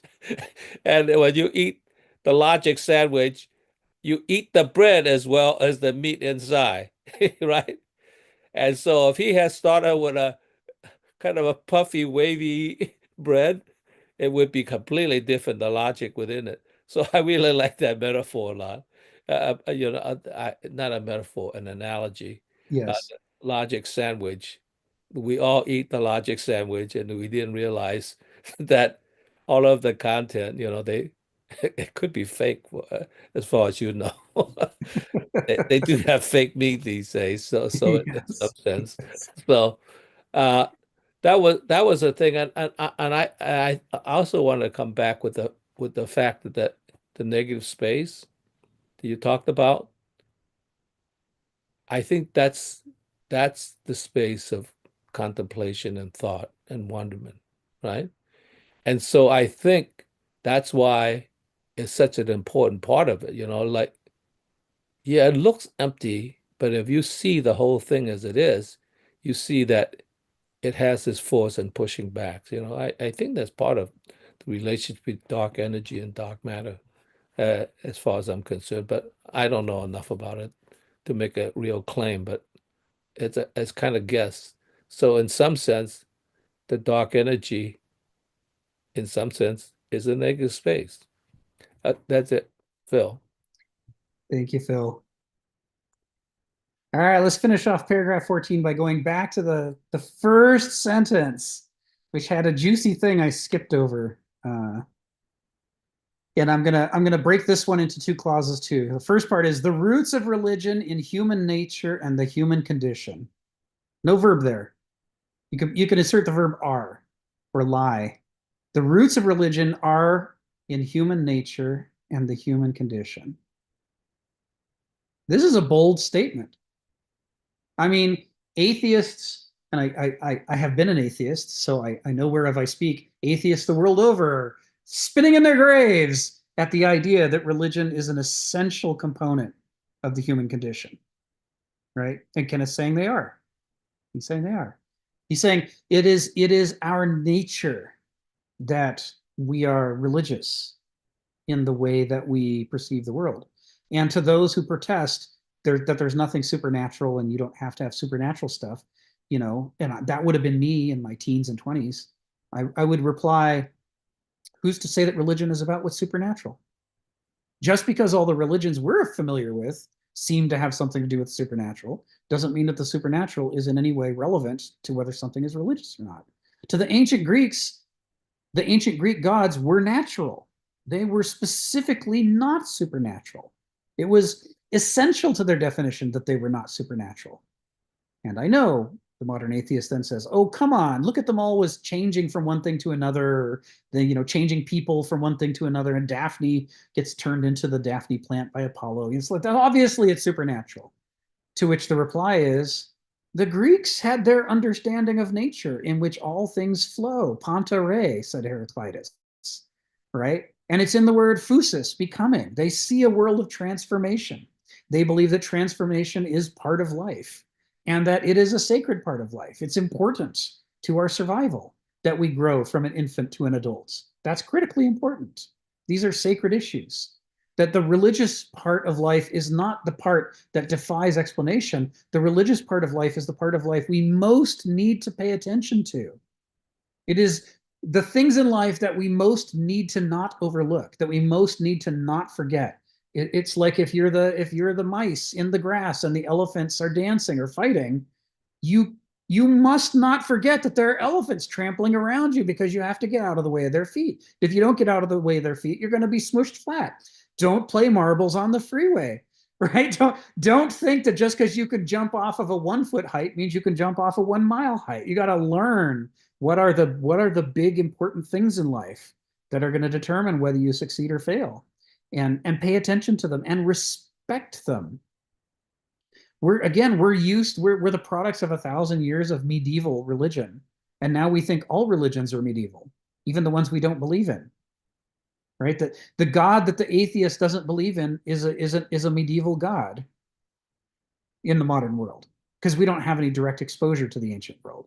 Right? That's not the one we pushed off against. So it's hard for us to imagine the ancient Greek gods don't want us to worship them. Worship is a medieval concept. To abase ourselves, beg for salvation. Please, please, please don't hurt me. Please give me this good thing. These are all medievalisms. In the ancient Greek religion, the reason that you sacrificed to Aphrodite was to respect Aphrodite. And you might hope that she'd be like Santa Claus and give you things, but that would have been the naive ancient relationship. The grown-up ancient relationship to Aphrodite is, you could totally kick my ass and I recognize it.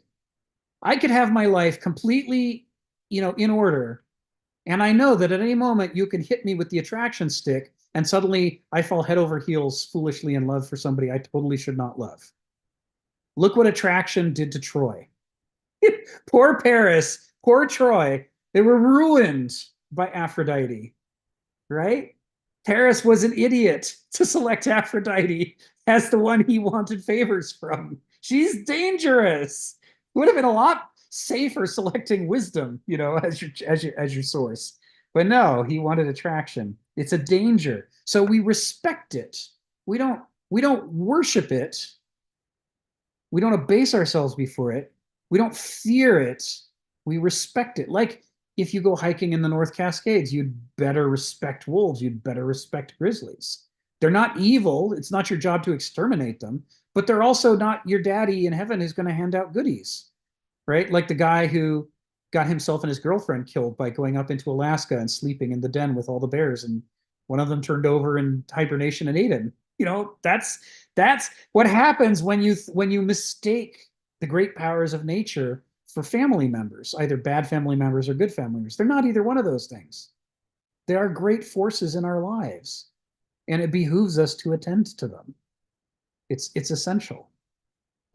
So because we're talking about how are human beings affected by the complex forces at work in the realm of nature, this is why the roots of, and what's missed, the elided word here is human religion. And he elides it because we're the only we have a sample size of one, right, of technological modern species. But presumably in the universe, there could be millions or billions of them. We don't know how many there are. So we have to say the roots of human religion lie in human nature and the human condition, because it is we who have the problem of lacking sophrosune. It is we who need to be oriented within nature to try to not eat poison and to try to eat what's healthy for us. We're the ones that have this difficulty. The cheetah doesn't have this difficulty. The oak tree doesn't have this difficulty. We have this difficulty. And so we need religion to be leaning on us and reminding us, don't do that. you're probably going to get in trouble. I mean, maybe there's a time and place for it, but most of the time you shouldn't do that. And over here, this is something you should be attending to. Go focus on that thing. Pay some respect to these things if you still want to be around, if you want your intuition and your life energies to point you in a healthy direction. This was what it meant to be religious in the ancient world. And we'll talk about that more. He's going to go into this more in the rest of sentence 1. He's going to go into it more in sentence 1 of paragraph 15 too. This is why I jumped back to sentence 1 of paragraph 14. This is the best lead-in to the paragraph that follows. So we're talking about what is human religion. So we say that those roots lie in human nature. So now we're back to ultimate and intuitive, right? What we were just talking about. It is our ethos. It is our character that creates the problem that we don't have sophrosune. And we need an ersatz substitute that will more of the time than not guide us away from the cliffs and the minefields and the dead end alleys. And the human condition, right, is as we've said before, this intersection of agency and contingency. And the contingency we don't have any control over, but we do have ostensibly the possibility of control over our own agency if we self-cultivate. So how should we self-cultivate ourselves? Who is it that we should be striving to become, if not who we already are? What should we be developing in ourselves? How do you answer that? We don't answer it rationally. Intellectualism isn't going to help you here. You have to understand what's healthy. You have to understand what inside yourself can grow most easily and develop that's healthy, and what inside yourself is lacking and is difficult to grow, where maybe you should put a lot of your energy into fixing that problem, like, you know, with my congenital alcoholism that I inherited from my family. It's hard, but it's something I have to lean into and deal with. I don't have to lean as hard into my lovely singing voice because, you know, I got that from my mom. It's not a problem. But I better do something about the alcoholism that I also got from my mom. So, you know, this is religion, is this question of sort of identifying the constellation above us of sacred things that need to be watched and attended to and respected, not always emulated. I mean, it's not like Jesus, right? This is a different, ancient deities are different from medieval deities. And none of these guys is Jesus. Even Prometheus isn't Jesus. None of these is, here's a role model, be like that guy.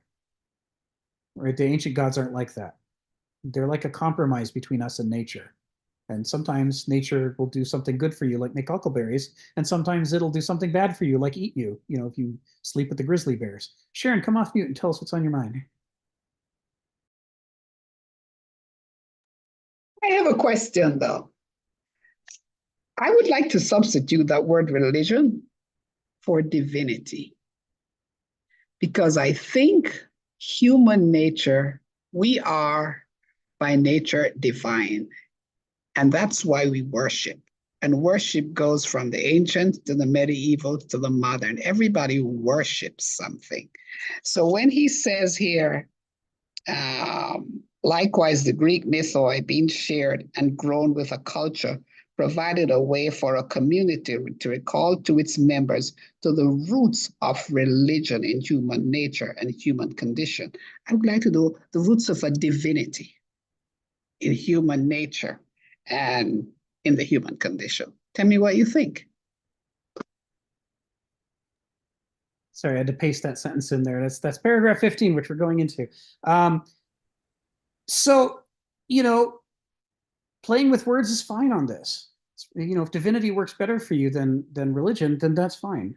You know, we're trying to find a way to talk about the things that have to be attended to, that have to be respected, the things that are the big framing of our life, in as an alternative to sophrosune, since we don't have sophrosune. What do we need to, and as we recall, sophrosune is composed both of phronesis and of sophron. Phronesis is the compass that points to what we should be doing, what we should be paying attention to. And so what are the things that ought to attract us? What is healthy for us to notice? Like it's healthy for the cheetah to notice it's time for it to take a bath. Good time to get clean, cheetah. Don't run around the savannah stinking. Everybody's going to know where you are. You don't need that. But also sophron.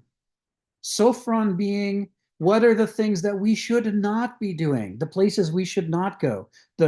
Knowing not to eat the poisonous thing. knowing not to engage in the behavior that's not sustainable. So the Navajo have terms for this, right? We've talked about, they've got hojon are the things that you should, the positive things that you should attend to, that you should have a lot of in your life. And naye, those are the things that most of the time you shouldn't have them in your life. Sometimes you should. They can be used for medicine, right?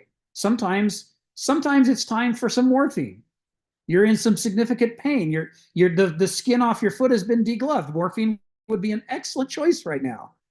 But the rest of the time, you shouldn't be shooting up with morphine. It's not sustainable. It's not a good like water is good. So it's to the Navajo, it's naye, which means most of the time it's the wrong choice. Only in specific circumstances is it the right choice. Hojon and naye, right? And this corresponds to phronesis and sophron. Phronesis, the ability to discover hojon, the ability to pay attention to hojon, to care about hojon. And sophron is the ability to notice naye. What should I not be doing? What do I need to avoid or eschew? And to the Greeks, this was the yin and yang of sophrosune. Sophrosune is the combination of both of these things. So that you're not good by accident, that it just never occurred to you to be otherwise. And you're not avoiding bad by accident because nobody ever suggested it to you before. You've got, it's like that thing about not just being balanced and not just being compromised, but having that resiliency that if you're pushed, you can push back. And if it's time to go to an extreme, you can go to that extreme long enough that it's healthful and then come back to the center that's good the rest of the time. So what is the right word for this? Is it religious? Is it divine? Is it sacred? And the problem is all of the words carry thousands of years of freight with them. And none of them means exactly what we want them to mean. So it's kind of a personal choice, what you use as your mnemonic to remember the idea. And maybe once we get to where we're all remembering the ideas, maybe then would be a good time to try to refine. Do we coin a new term? Do we borrow a term from the Greeks or the Romans or the Navajo? There could be some solution that could be engaged in. So maybe divine works for you. And if it does, you should use it. It's like Kenneth, in all of the writing that he did, starting from Dramas of the Mind, which David Royal really likes, and what's the first thing that I read by him, he was making a deliberate choice not to use vocabulary the way that he'd been taught, but instead to start doing what you're talking about, selecting the words that work to hold the meaning for him, so that they're not blurry, so that he can find the concepts again when he needs them. So if divinity works for you, then use it. That's what I think. Oh, you're still on mute. That just occurred to me because across all the spectrums, ancient, the medievals, and the divine, there's that desire to worship. And you can see that desire to worship being manifested in the edifices that they build. The churches, the mosques, all the synagogues, they're all grander and grander and grander, and they're reaching towards the heavens, what we think is the heavens, towards the sky. Yes. So worshiping is part, I guess, because probably in my mind, religion has got so much negative context to it. And I think divinity is part of your human nature. Yes. Yeah, during the Standing Rock campaign, when they were trying to shut down the pipeline, the Lakota, who were leading the protests, everyone's heard their phrase, Mini Wakone, water is life. But they had a second motto that they were using, and it's respect the sacred, which is what you're talking about. Figure out what are the things that are sacred, and then respect them, and don't treat them like they're everyday, ordinary, disposable things. Treat them like they matter. And that's kind of the heart of this question, whether we call it religion or divinity, whatever it is. This is the area we're trying to talk about, is what are the ultimate things? To go back to Joe's question. Just in the same way that our character is ultimate as a daimon over us, so this realm of sacred things within nature are the things that are ultimate over us, that we really have to respect, because if we don't, we're going to be in trouble. We won't be able to harmonize with the world if we don't, respect those things. So it's a good question, Sharon. Steve, come off mute. Tell us what's on your mind. Yeah, I've pondered the word religion quite a bit in my years in the existential society. And of course, for the rationalists and the atheists, it's a bad word. And I have to say again and again and again, and David Miller will agree with this, religion doesn't necessarily mean anything supernatural or divine. What I think I worked out that science and religion are opposite methods. And science is a method. If you start to say, well, science is a worldview, you've stopped questioning. Science is supposed to be a process of questioning. If you say, this is the scientific truth, this is the true one and true worldview, well, there's no point in engaging in any science anymore, really, is there? But, you know, science starts off with something which is not logical, that is the proposition. You propose something like in The Once and Future King, where Arthur is saying, proposition, Merlin, proposition. Then there's the logic. You know, is it possible? Logic seems to insist, is something possible or impossible? Okay, it's possible. Then the question is the probability of it. As science engages in analysis, let's cut up the cat and see if we can put it back together. Now, I would rather myself use the word mysticism rather than religion, because religion's a mystical process. For example, you know, Jesus goes for his 40 days in the wilderness after the baptism. He goes out to still the mind and read things that you normally don't hear, which is absolute anathema to the modern day rationalists, because we have all the answers. There's no further questions. We know it all. So the religious process seems to be one where you go out to try and find the roots of your being. You're trying to listen to something you normally don't hear. And it doesn't have to be supernatural. It's meditation is an example. So it's a mystical process. In the mystical process, you can take that further step where you transcend ordinary reality. I remember, you know, for a momentary, a moment feeling, oh, there's that tree over there, but I seem to be the same thing as that tree. Above that, they say if you go above that, you come to hidden knowledge. So this was the way of the adept. But the modern mind wants to completely discount it. It wants that mystical aspect of us to conform to a rigid set of standards. So I say mysticism and science, religion and science, they're opposite methods, and they are not worldviews themselves. People try to maintain that they're always worldviews, but if you've got a worldview, then you're prejudiced about what the answer is. If science is a worldview, then, we've decided the entire universe is matter.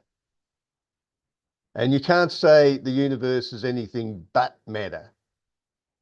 Well, that's a prejudice. That's a worldview. Materialism is a worldview, but coming to that rigid position is not science. It's you say, well, probably the world is nothing but matter. Yes. Otherwise, you're becoming like the modern scientists. You're becoming unscientific. Yes. And mysticism is, again, it's about receiving information rather than analysis, rather than cutting up the cat. You're going to watch what the cat does. You're going to receive the message of the cat. Yes. Which again, the modern mind is saying, that's silly. Let's cut up the cat instead. Thank you. Thank you, Stephen. Yeah, I like to think of, if we're looking for helping to counteract the way in which our concepts of religion have been so heavily shaped by the medieval epoch, specifically the European medieval epoch in Christianity, which is going to be his focus in these chapters ahead, then we can look to China and say they had a medieval period too. And their medieval period didn't have Christianity. Their medieval period had Confucianism, but it also had Buddhism and Taoism. And in their original formulations, neither Buddhism nor Taoism had any deities at all.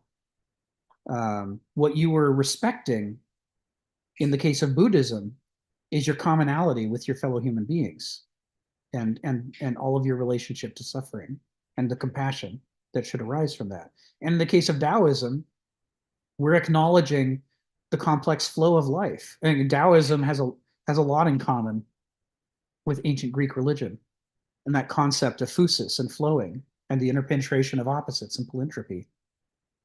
And all of that is stuff that has to be respected as sacred.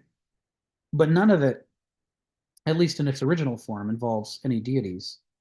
And ultimately, neither of them claims to be supernatural. This is part of, again, why they're very similar to the classical Greek perspective.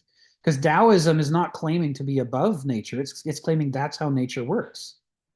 The interpenetration of opposites, their polyntropy with each other, the flow of life, and our need to harmonize ourselves with it. Tao Te Ching, we want our Te, our way of life, to align with the Tao, which is how nature works. The logos and the nomos. Wouldn't it be nice if human law harmonized us with the decay, with the way that everything works in nature? So yeah, I think that's a useful discussion, Stephen. That's to focus on, as you suggested. These issues: what is religion? What is science? What is mysticism? What is divinity? It's difficult to get at them outside of the framework we've been raised in. It takes a while to get out of that and see what are the other possible ways that these things can have meaning. And the easiest, most useful way to do it is find a counterexample. How did the Navajo define these things? How did the Greeks define them? How did the Chinese define them? How did the Lakota define them? That can help us to identify where we think we're free but are actually walking a labyrinth. It's one of the interesting things in the Greek myths. The labyrinth is a maze that has walls.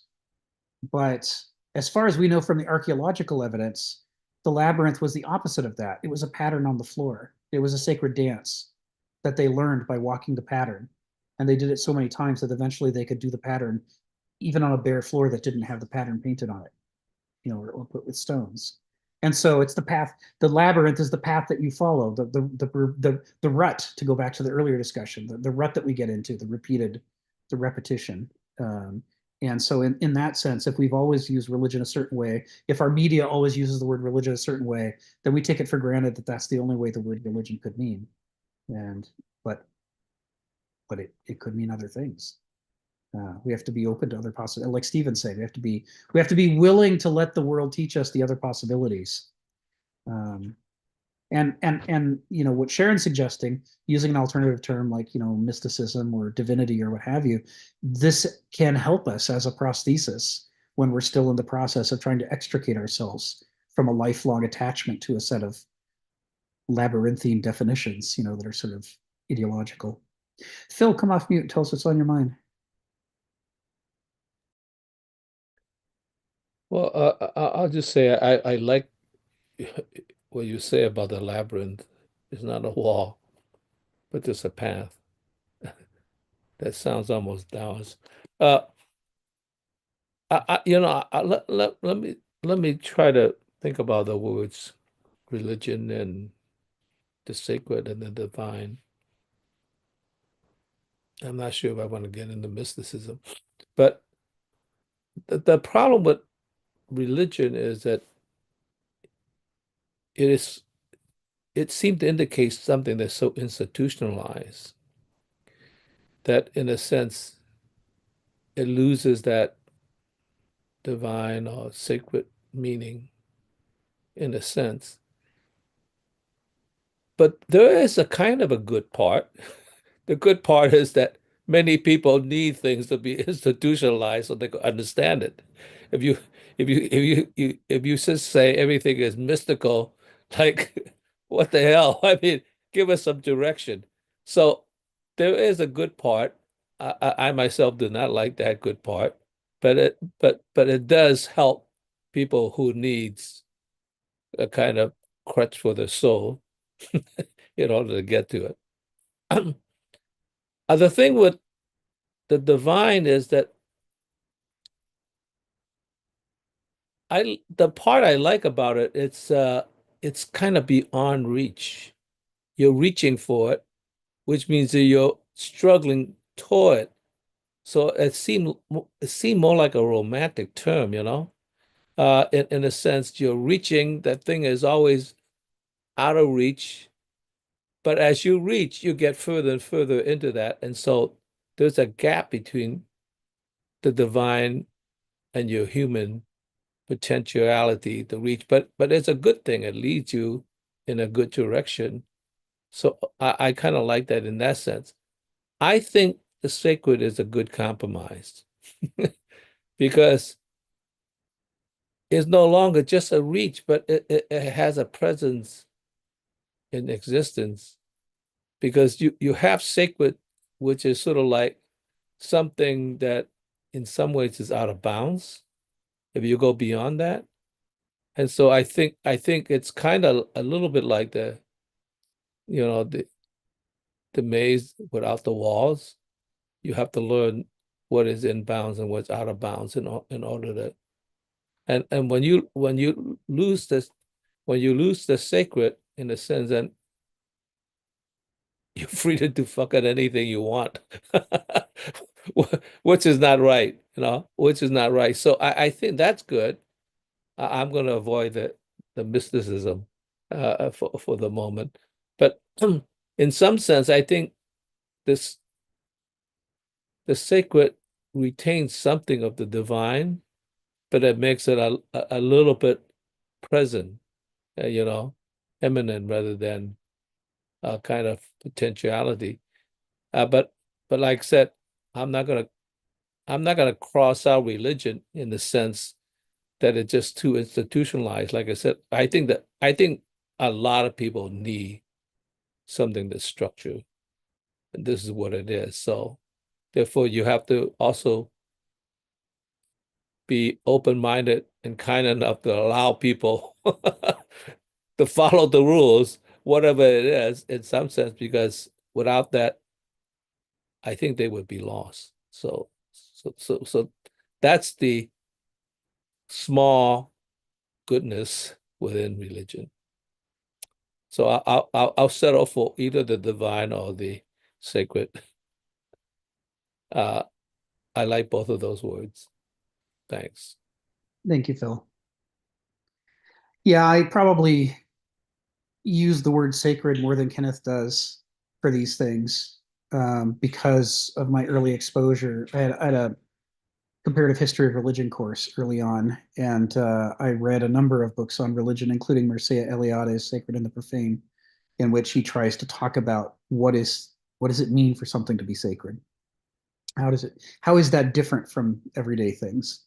And it's not to say that that's the right terminology by any means. I think this is a when it comes to chapter 4 and the critical concepts of the classical world, we had an easier time than we're going to have with the medieval world because it's farther away in time. And because it's further away in time, the key terms in Greek, although they're still around and being used for different things today than they were then, they're less loaded to as many people. More people, once you move into English words like religious or mystical or divine or sacred, more people have an investment in their own definitions. And it's harder to use those terms for anything else.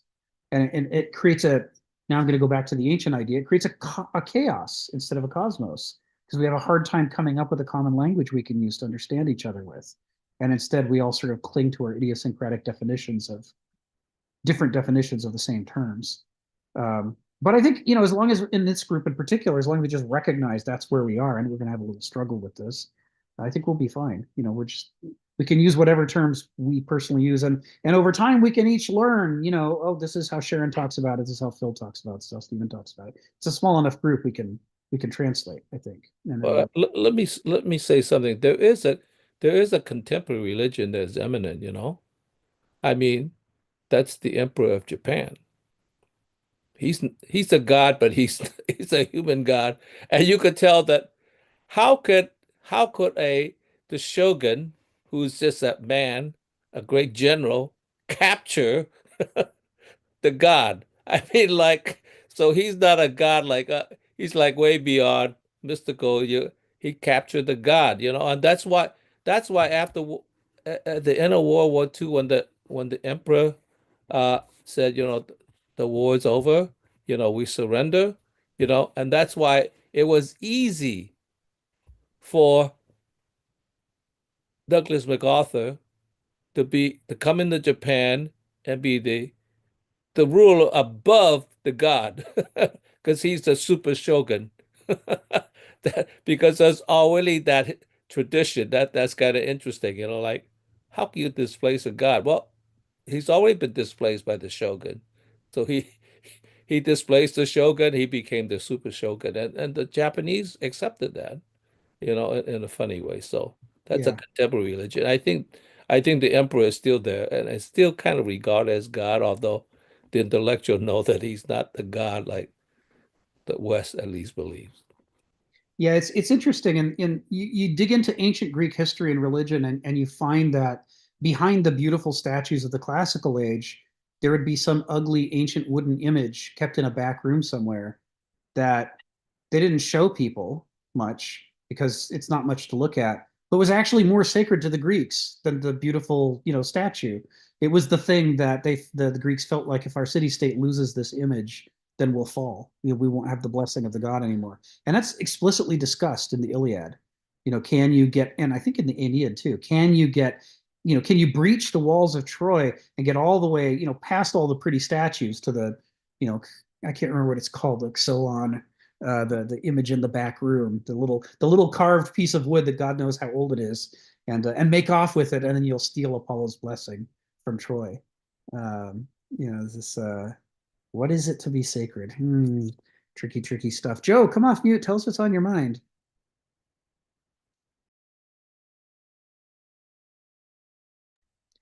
But you got to find your mute button, Joe. Sorry there. There you go. For a minute. Yeah, I'm having a little bit of a issue with my phone here. No, I mean, really quickly, just to kind of, I want to, come back to something that was spoken about a little bit earlier, where this, idea of why people that are, kind of sometimes when they over intellectualize something that they actually become, disappointed. And, let's go so far as to say depressed. And I think actually, Stephen had put the idea of Faust in there, and I think that that's a really good example, actually. But I think about it in terms of, have you ever heard somebody say essentially that if I just had enough data, I would actually be able to quantify everything. I would have all the answers. And I'm thinking, what do you mean by that? Like all the answers to what?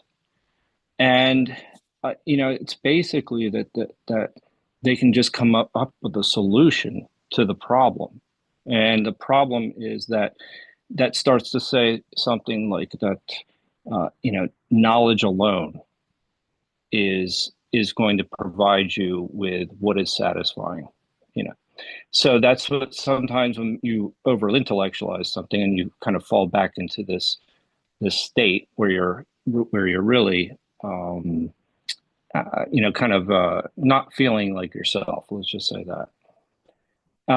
And it also ignores something is that computational resources are finite.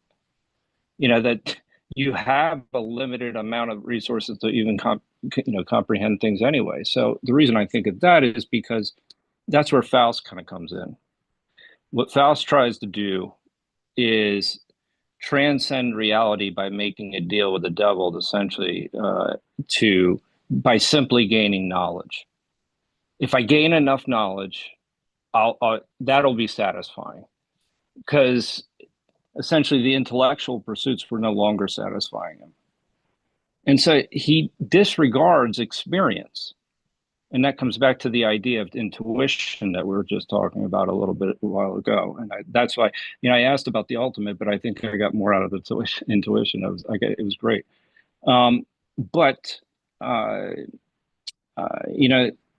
in very practical terms too, is that it's something like, have you ever met somebody that's understands that there is a limit to the fulfillment that work can provide, and they're happy, they're still pursuing things, they're still kind of doing their job, but they understand the limits of that and the limits of its fulfillment. And so that they have some balance. There's a dynamic relationship with their rest and their job, and you could even say, to a certain extent, they understand the limits between intellectual pursuits and kind of these other pursuits, these experiences that they're having with other people. So that they're intuitively, they know the boundary. And there's that element of it where you can actually see where other people try and fill something, keep pushing and pushing and filling their life with whatever it may be, and they're never fulfilled. And that's exactly the Faustian deal, essentially. His fulfillment is going to basically come from gaining all the knowledge to the fulfillment that what knowledge will give you. And you just have to sometimes experience things, and that's the intuition part. And if you're just experiencing things, you can really start to have that dynamic relationship between reason and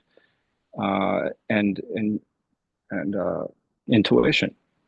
So I thought that was a good example, because I put underneath Faust, David Foster Wallace, because he actually talked about this.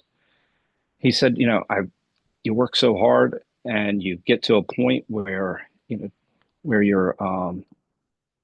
you're successful, but he says then you realize that it's not worth anything, or it's not what you thought it was. It's not as fulfilling as he said. I'm just looking for the next thing, and so from that perspective, it does show you that you can,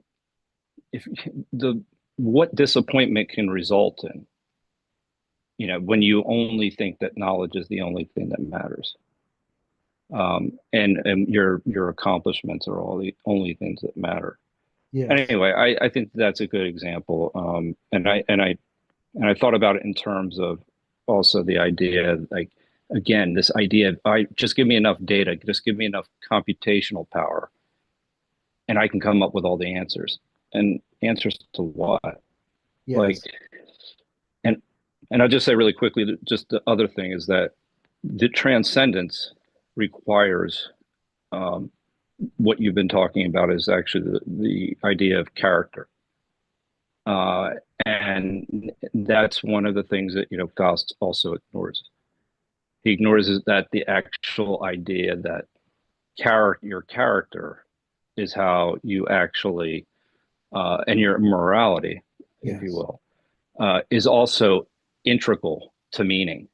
It's not knowledge at all costs. Yeah. And so that it's, anyway, I'll stop there.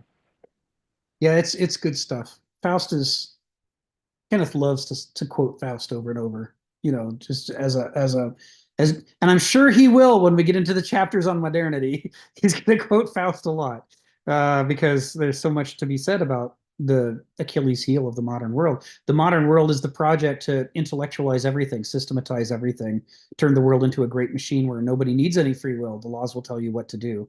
And the problem is that, Faust has already shown us what happens when you pursue that hypernoetic approach to life.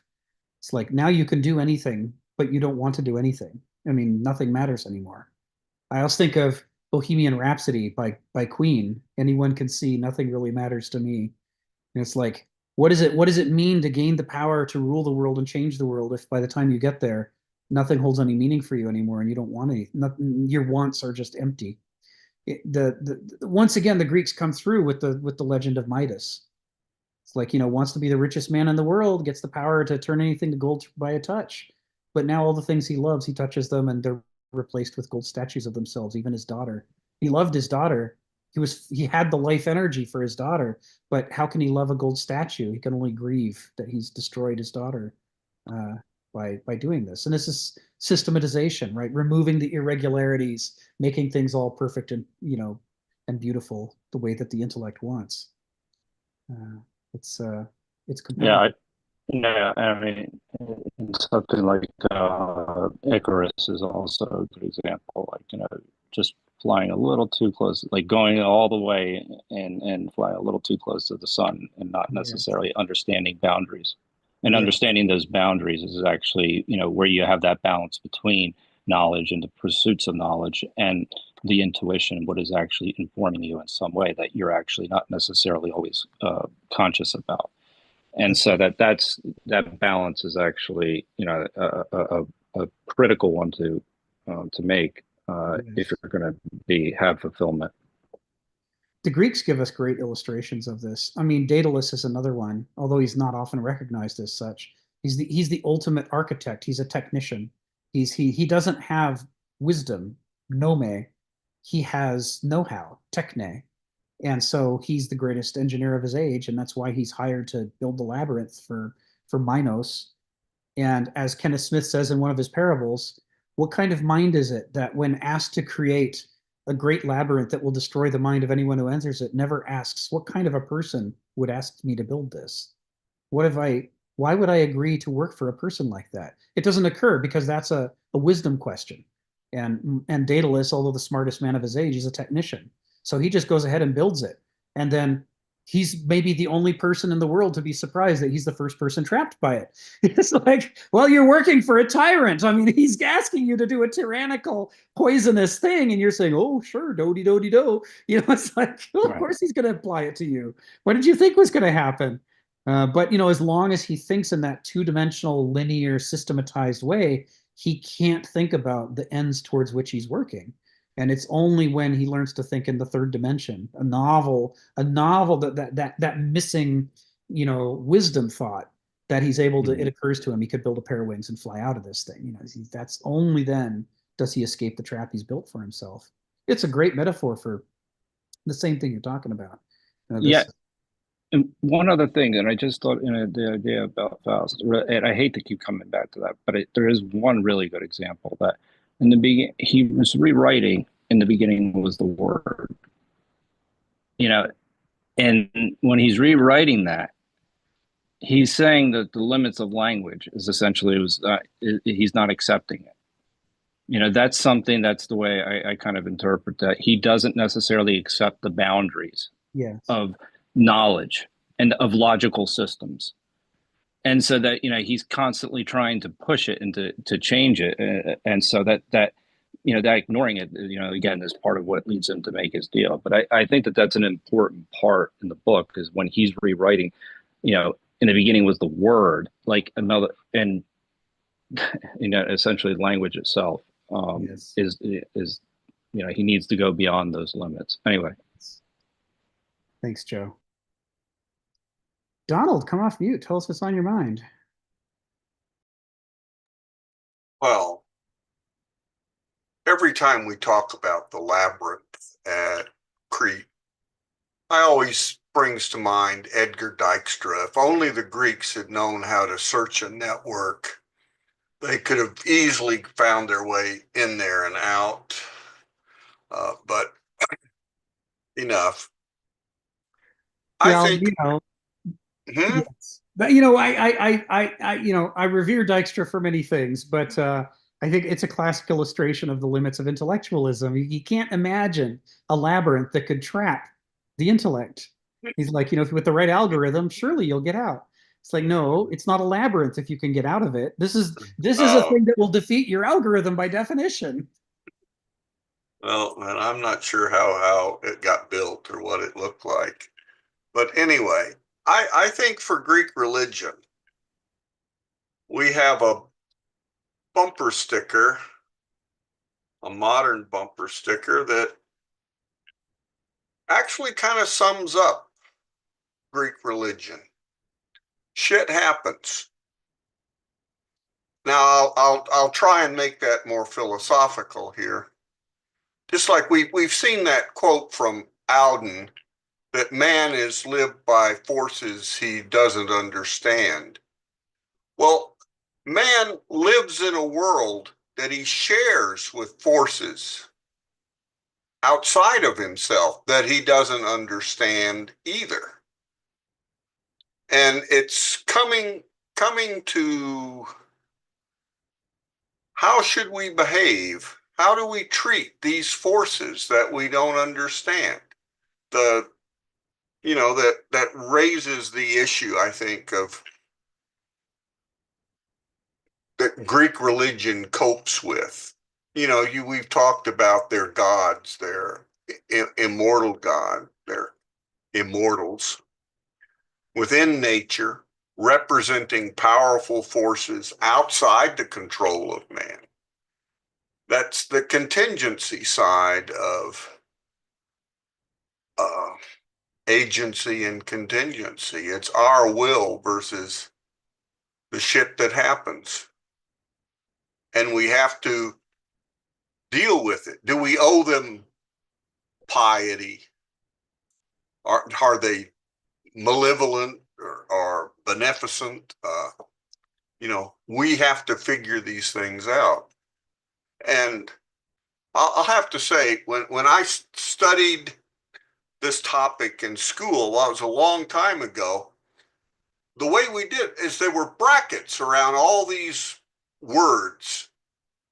It was part of I guess at the time, hermeneutics were a technique for deciphering divine or sacred text.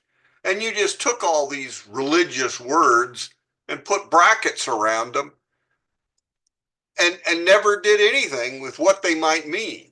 They were, it was just, here's this term and it's used this way. And well, that must be what that word means. That's the way they use it. I don't know.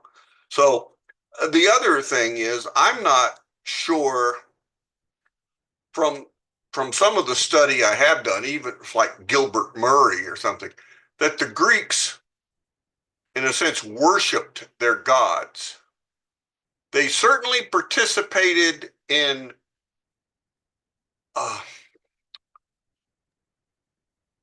rituals. Yes.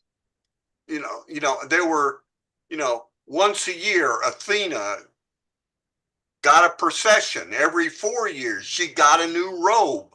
Mm-hmm. All this, but none of this is worship. Right.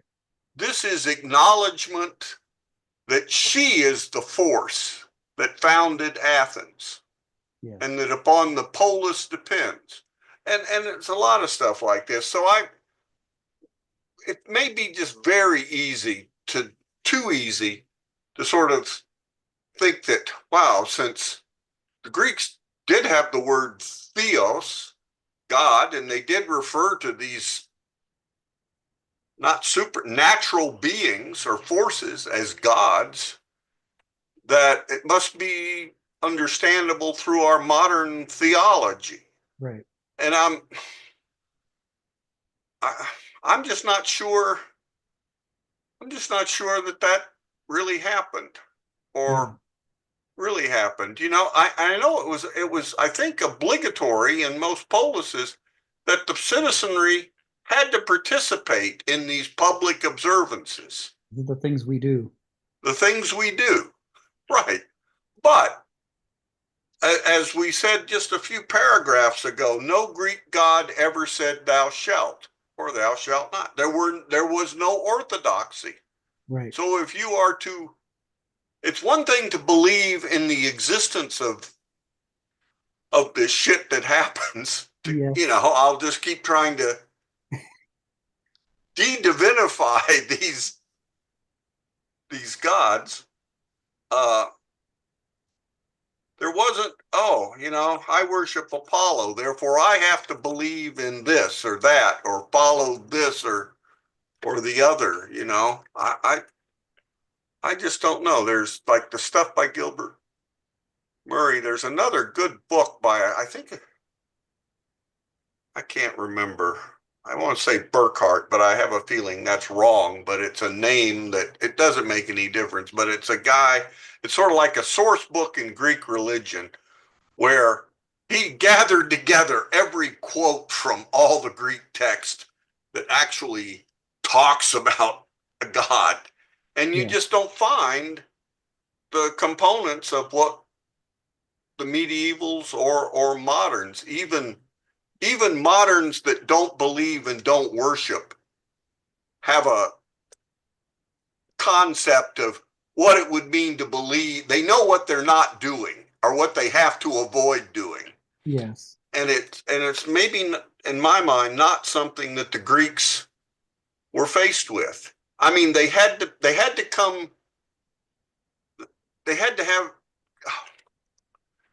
come to grips with these powerful forces that were in the world, and that they understood them as little as they did the forces that drove their own lives, their own demons. And you come to grips with your own character, never fully understanding it, and also the cosmos, also the beings within nature. Okay, that's enough. So I got a quick question for you before you go.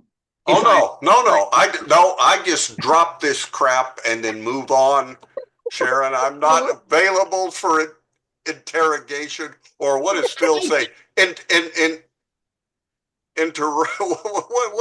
Phil say? Not going to be interrogated. You got to educate me, because I want to know then, if worshiping was not part of the Greek culture and the polis, what was the function of the Acropolis and all those citadels that were built? I think what was their function? I think they were recognizing the god or goddess of the polis.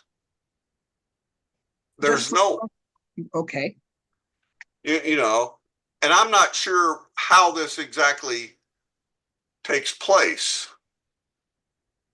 but there's no Athens without Athena. Right. Athena is considered the founder of the city. You know, that's her olive tree she planted up there. I don't know. I don't know how she did it or when she did it, and I don't know if the Athenians knew. But they knew she did it. They knew she did it. It's their city, and they're her people. Yeah. But you know, it's like what were the sacrifices about? I don't know.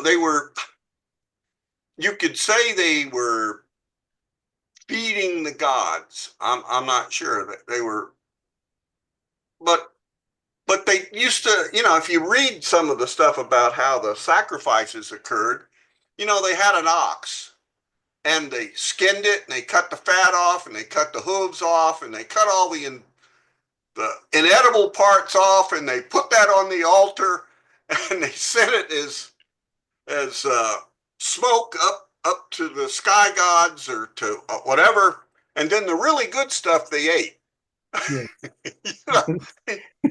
Yes. Yes. So I don't know. There were times when they did offer the entire animal, but it was unusual. It was unusual, and there's an interesting Greek word for that offering the entire animal as a sacrifice to the god, and that's a holocaust. Yes. And we use the same word A little today, differently. huh? A little differently. Well, if you're, maybe you might think of that somehow that in some sense, the same sense, that it was a sacrifice to the gods is how some people would view it, not as a just an extermination, that they would try to give religious significance to it. And Ari's up. I don't wish to delay Ari talking. You know, he's going to straighten us all out. Okay, I'll shut up. So there are a couple of sources I could point you to, Sharon, that might help answer your question. And one of Kenneth's favorites is Gilbert Murray's 5 Stages of Greek Religion. You can Google it. If you Google 5 Stages of Greek Religion by Gilbert Murray, and I'll put it here, 5 Stages of Greek Religion by Gilbert Murray. And just Google that along with the word Internet Archive. And you will find that the Internet Archive will offer you a free downloadable copy, a PDF, of the book 5 Stages of Greek Religion by Gilbert Murray. And in it, he talks through how he thinks the Greek religion developed into what it became. That's one source that I think you would find useful to look at. I find it a compelling book. I reread it every 5 years or so. The other two really good sources, one of them is the website Theoi, I just put a link to, and the other is Robert Graves' 2-volume The Greek Myths. And what Theoi and the Graves, the Greek Myths, have in common is that they don't try to do what Edith Hamilton and Bulfinch do, which is to make it seem like the religion is coherent. They go the opposite direction, and they give you every alternate version of the story of Theseus, every alternate version of who was Athena's. Like Athena's, we all know Athena's born from the forehead of Zeus, except there are other Greek myths that say she wasn't, that Poseidon was her father. And you're like, well, which is it? And then there are still other myths that say, no, not Poseidon, Tritonus, the Titan, Tritonus was her father. And how do you reconcile these things? And we think that you have to reconcile them because that's how we imagine religion to work. But the way the Greeks imagined religion to work is you don't have to reconcile those things. It doesn't have to be done.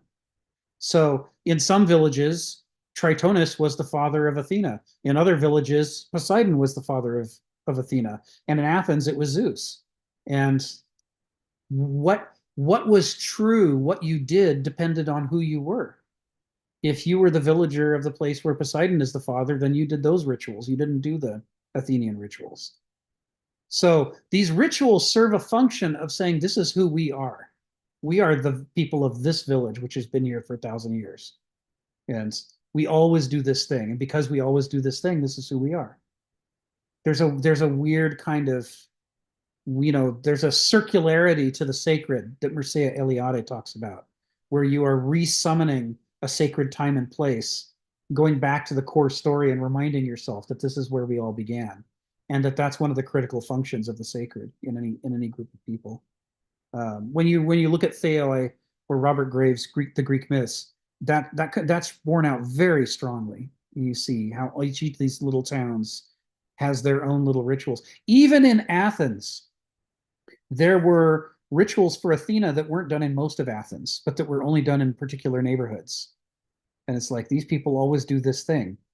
Like there's a thing with Athena and a bear. People dressed up as a bear as part of an Athena ritual. And everybody else who worshipped Athena was like, I have no idea what the bear thing is about. You have to ask those people. That's their Athena thing. It's not our Athena thing. So all of this kind of gives you some kind of sense of this. What is religion before genocide? What is religion before the concept that there must be an orthodoxy and all the others have to be exterminated? And the answer is, it's hard for us to imagine, but it was very easy for the classical people to imagine. From their behavior, you can see they didn't think that orthodoxy was necessary. You do the things that you do. It's not the things that everybody does, it's the things you do. I know that's sort of mystifying more than illuminating, but that's what I've got. Ari, come off mute and tell us what's on your mind. All right, I'll not sure how long I'm going to talk. You're going to have to keep me. I see it's 1:36, but I've been digesting for 2.5 hours this whole thing, and I'll do at least some justice to what we're doing. Is I'm going to stay focused on the text, but I'm going to force us, if that's okay, to go back to the last paragraph, because really what I've been thinking is about relating the last paragraph to this paragraph. And I don't think we do that often. We talk about one paragraph, we talk about the next paragraph.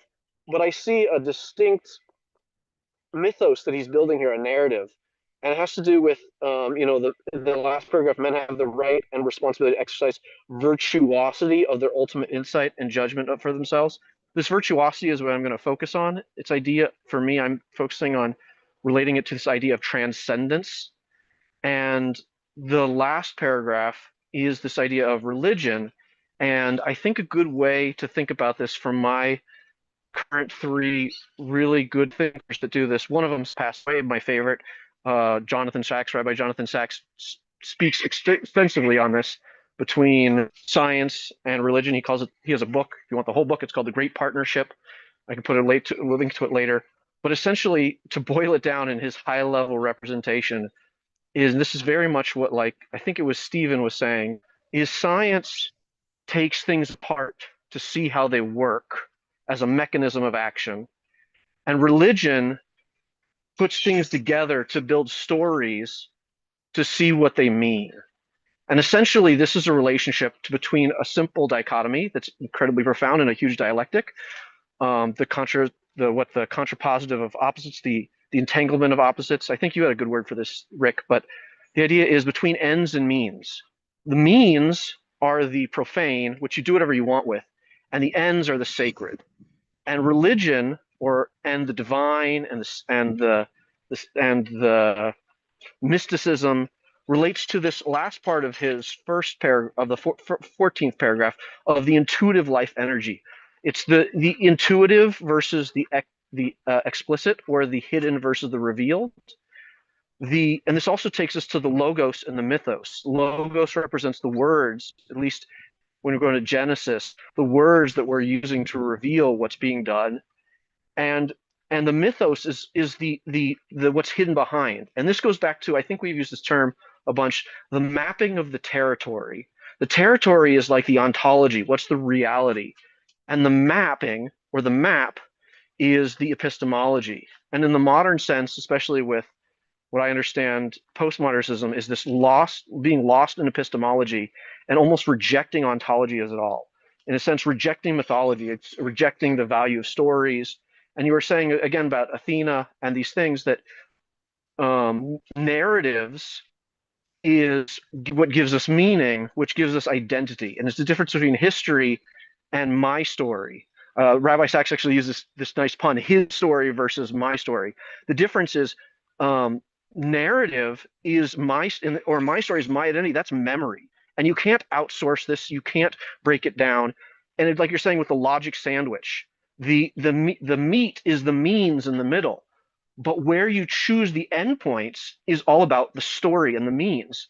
I mean, the endpoints, and those are the ends. And like, again, so I think of a virtuoso. I like the Juilliard violinist. This is a person who is cultivating character, essentially to become a virtuoso, and is creating very mundane things in their lives. I think of Bach in this case, where he had literally 60 beans of coffee every morning and precise moments of the day where he did everything. So he didn't have to make any decisions. So all of his creative energy could be for his writing of music. And he'd go on walks, and he'd go about, and he'd bring his music sheets, and he would write when the ideas came to him. But all these other things he had reduced to have complete, almost like what would seem like very simple means, so that he could focus on the ends. And this is the idea of the Juilliard violinist. The ends for them is playing the violin, and they become a transcendent being that sort of encapsulates the form itself. They become a vessel for it. I think of, to some degree, Achilles in the same way. He's embodying the form itself. He's getting closer to being in the territory by focusing on a very specific form of map that he's using. And he's not getting lost in the mapping. This is where we talk about the technocrat or the modern mythology or the modern religions of almost worshiping the map itself. And there's no meaning in that. There's no inherent meaning.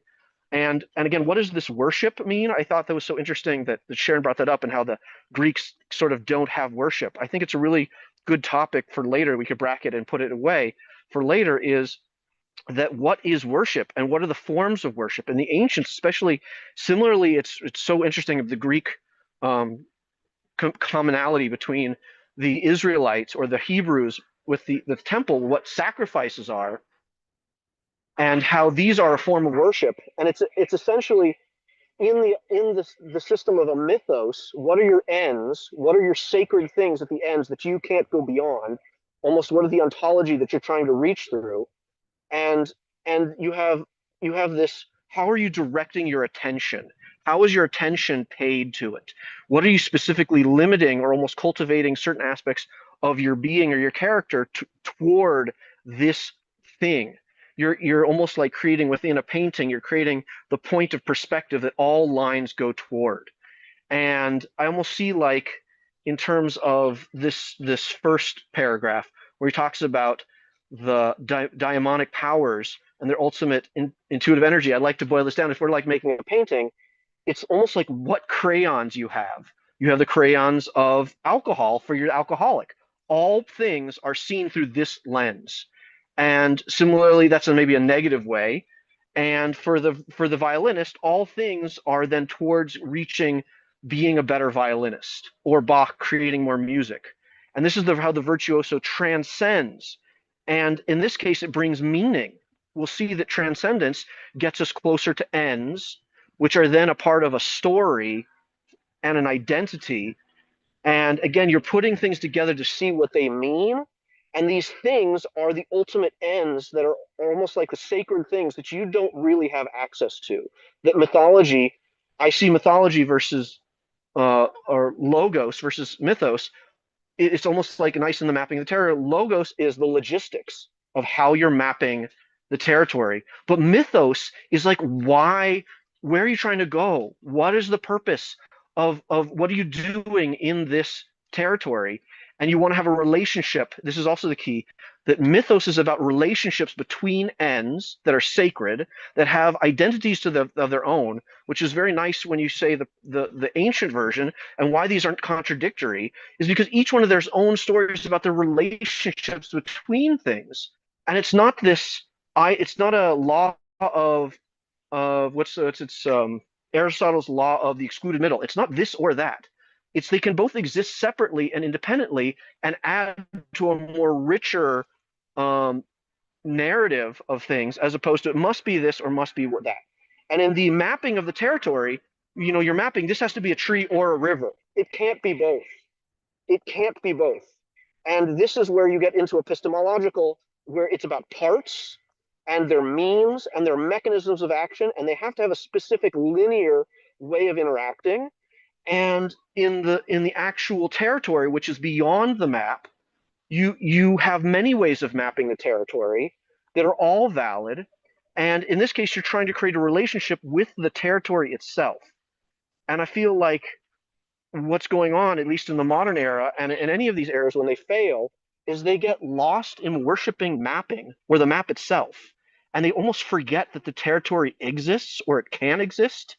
And this is where I think Kenneth is saying that religion is a basic fundamental of all humans. In this case, he's talking about ends in themselves, these sacred things that are like ontology, aspects of ontology that we don't really have access to, and we need to map them with things. It's like you're saying we don't have a word for the moon, so we just point at it.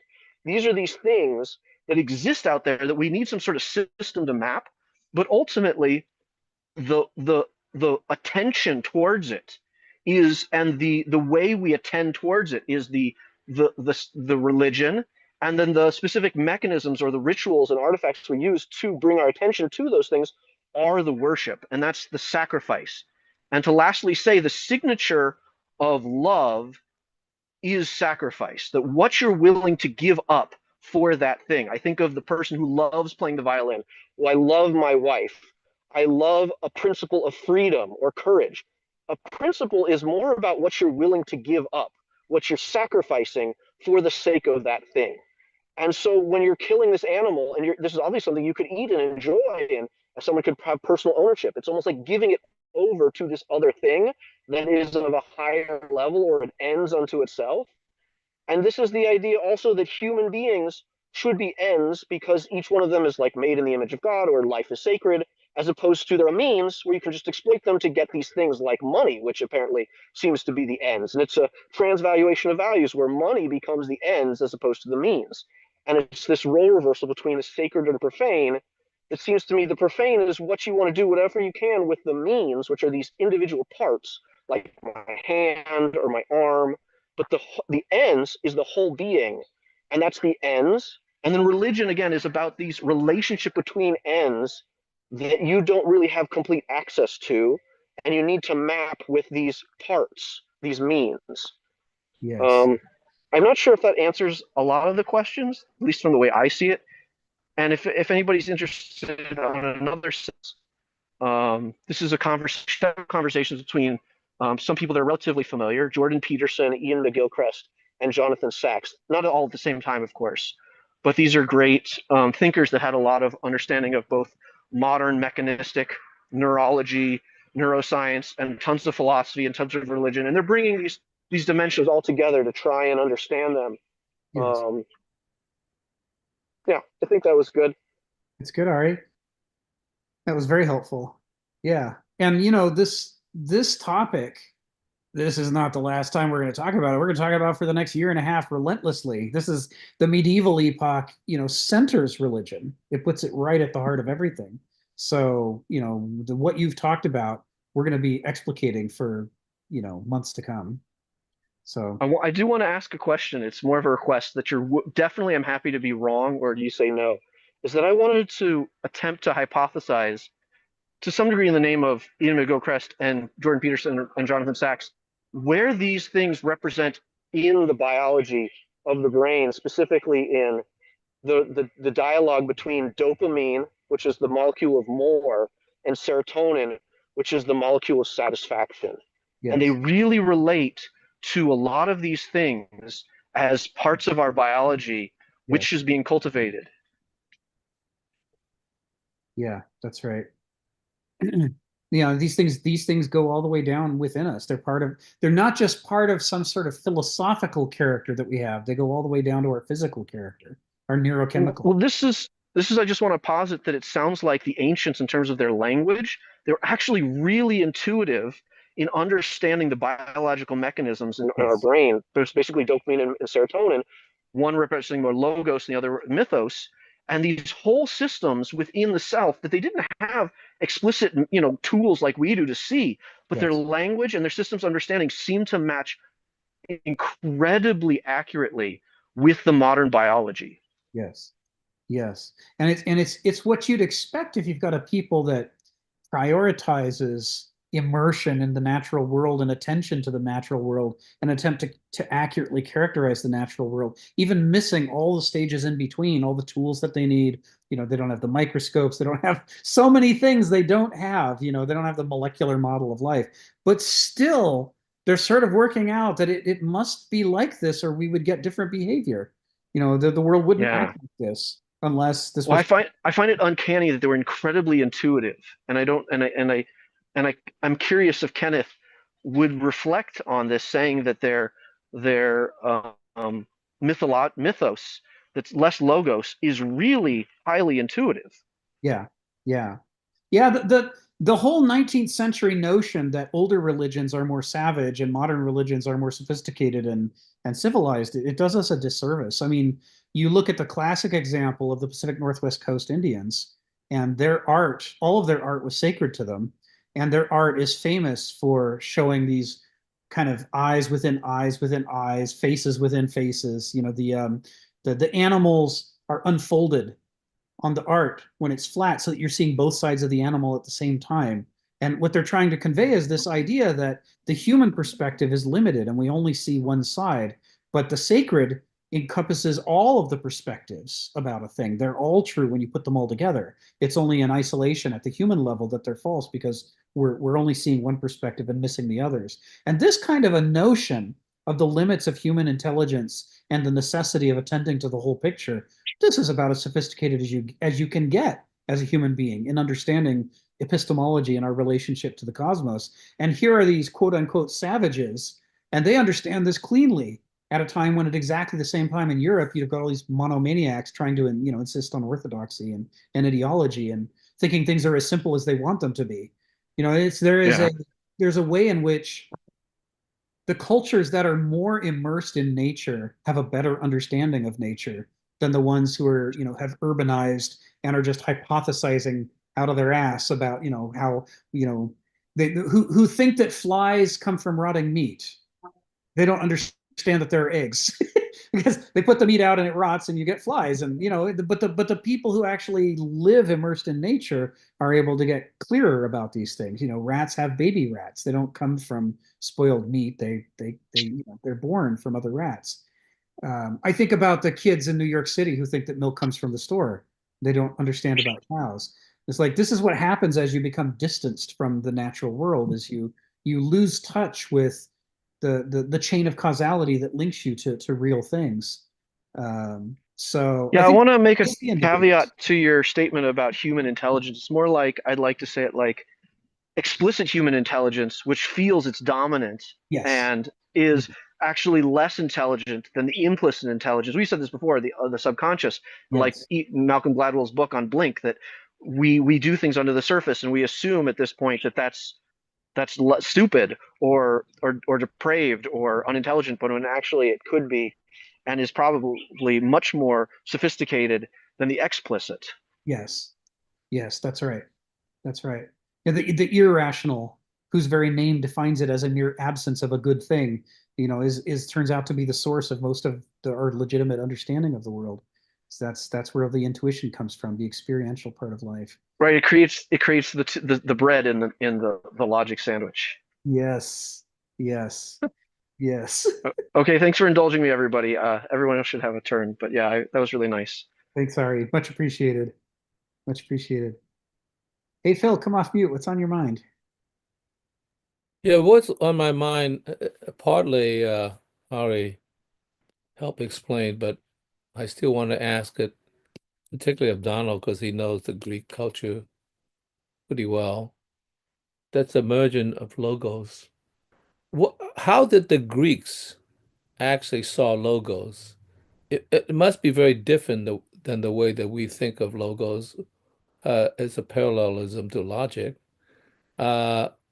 Because I had this experience in studying Heidegger that in a sense, when the Christians merge, I guess the Greeks with the Romans in a funny way, there was a word that was being used which I objected to, ratio, which is a kind of reason and logic, but manifests in a physical way, in a sense, like the Romans are very good at building more stuff and making more stuff physically real rather than just ideas. And I think when Heidegger was comparing something written by Leibniz, uh, he started with the thatness and the whatness and the thatness. The whatness being the question, what the hell is that? Like it's a question mark. It's ambiguous, and we of course want to know what that really is. And Ari partly answered that question in a funny way by saying, the whatness turns out to be this or that, which, by the way, bifurcates it. Oh, it's not that, it's this. So, or it's not this, but that. And reducing the whatness into a simpler dichotomy, and then manifesting it, since it is that, we're going to make that and turn that into a road, turn that into a building. And that concretization of it in terms of the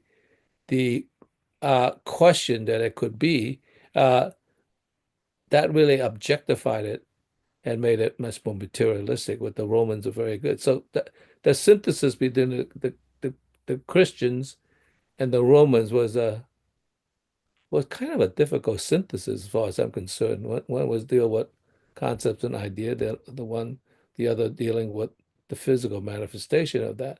So, Donald, could you tell us what the Greeks actually mean by logos? Because I think it might have still a residue of, of phusis or the archai wrapped up with it, whether than just mere reason or logic.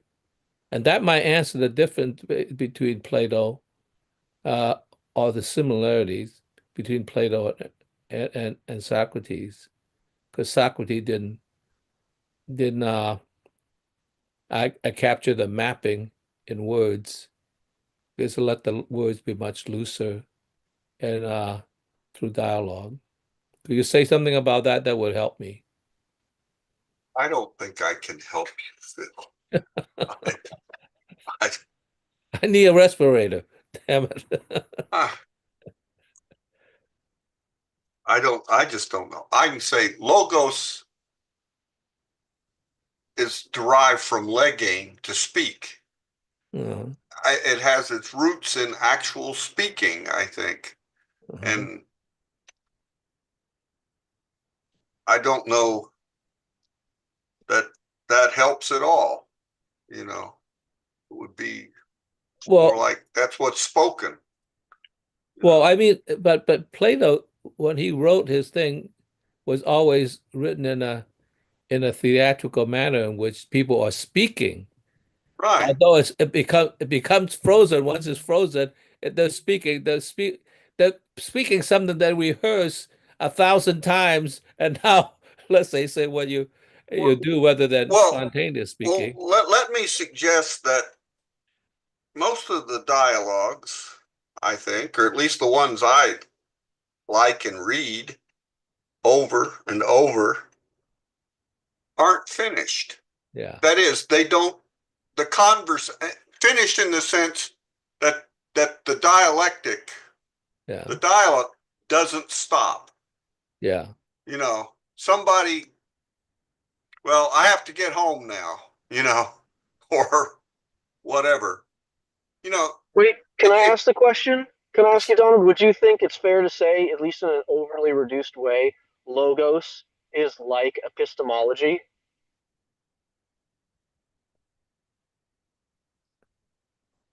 I don't know. Epistemology is like something that came along 2,500 years later. I'm not sure. They do discuss how might we know things. But I don't know if there's anything like modern epistemology. So Donald, in the dialogue, since it never really ended, so there's not a therefore. Right. These are not moral tales Yeah. that have the moral written at the end of them. And feel free, if you think one of the participants has answered something wrong, to give another answer and to try and continue it. Okay. Yourself. I think Plato he wanted to write without getting stuck. Yeah. So and to I mean, the dialogues of Plato don't form, I don't think, necessarily. Well, I think they're have a consistent philosophical view mostly, but there's times in there when Socrates in one dialogue answers something one way, and then later on in other dialogue, a character pops up and tries to feed back to Socrates what he had heard Socrates say at another time, only to have Socrates rip him up because he can't he can't answer the questions in a way that points. I'm big on Rick uses it, Kenneth uses it, but there's the finger and the moon. Mhm. And the dialogues are fingers that point to real phenomena, real behaviors in people and in the world. And if you're gonna go a ways in answering Socrates' question, you have to have been able to see and understand these phenomena so that you can answer it, because the names will change, the words used to describe them will change. But if you've got a grasp, I think, on, like how people behave, how they're motivated, how things, whatever, you'll get the right answer regardless. By right answer, I'm the one that continues the dialogue and doesn't have. Oh, okay. Let me ask this, that because there's a problem with the forms in this sense. So the forms are not the answer. The forms is more like a chalkboard, and you hand the mathematician a piece of chalk and say, go to work. I mean, that's what the forms are. They're still open to a lot more equations and possibilities. Is that what Well, the forms are? I mean, why else would in the dialogue would somebody say, "Well, tell me, Socrates, what are the forms of dirt and mud and grass?" Okay. I mean, I don't think of the forms as being. I think forms point to a real problem Hmm. in how we know the world. Yeah. How do we decide that these are all bees? Well, How do we decide certain things? well, What do we use to say that action was just? well, Is there some shape to that action that would make it a just action? Well, but if the forms are is a chalkboard, you can work on it. There's still a change from like being in the world and being in the concepts of the mind, in the sense, right? So there is a change that elevates being and existence and transforming contemplation and thinking in the mind, in the sense. So I'll just leave it at that. I don't want to. We gotta wait for next week because Yeah, Yeah, you can all attend my series of Plato lectures, which will never be given. Oh, but we Yeah, as the want them. British But Empire always said. but I think Plato. The reason Whitehead said all of Western philosophy is a footnote to Plato is because Plato found all the fundamental problems and laid them out. And for 2,500 years, we've been working on them. Yeah. And No, we're not done that yet. helped because that the chalkboard metaphor analogy, in a sense, leaves a much unfinished continuation rather than these are the forms. It's not a therefore. So Therefore, just look at the chalkboard. so I think it's like. Are you still going? Time, gentlemen, please, in the best of the British Empire, keep your minds on the clock, because everywhere I go in philosophy, I see people who have no concept of time. And the Yes. Bible says time is very important. You better get on the ark before the flood comes, not after the flood comes. Well, that's why Socrates says there are two explicit conditions for the dialogues being successful. One, you have to speak truthfully, and two, there can be no time limit. Right. Right. Well, because the clock runs out when you die, Stephen. You've lived a philosophical life, or you haven't. But the clock for today's seminar runs out now. Great discussion, guys. Thank you for answering my questions.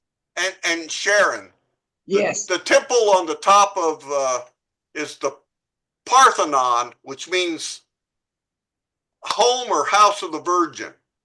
It's where she lives when she's not off at Olympus. Right. It's not a church. It's a home. It's her house. It's her house. Her statue's inside.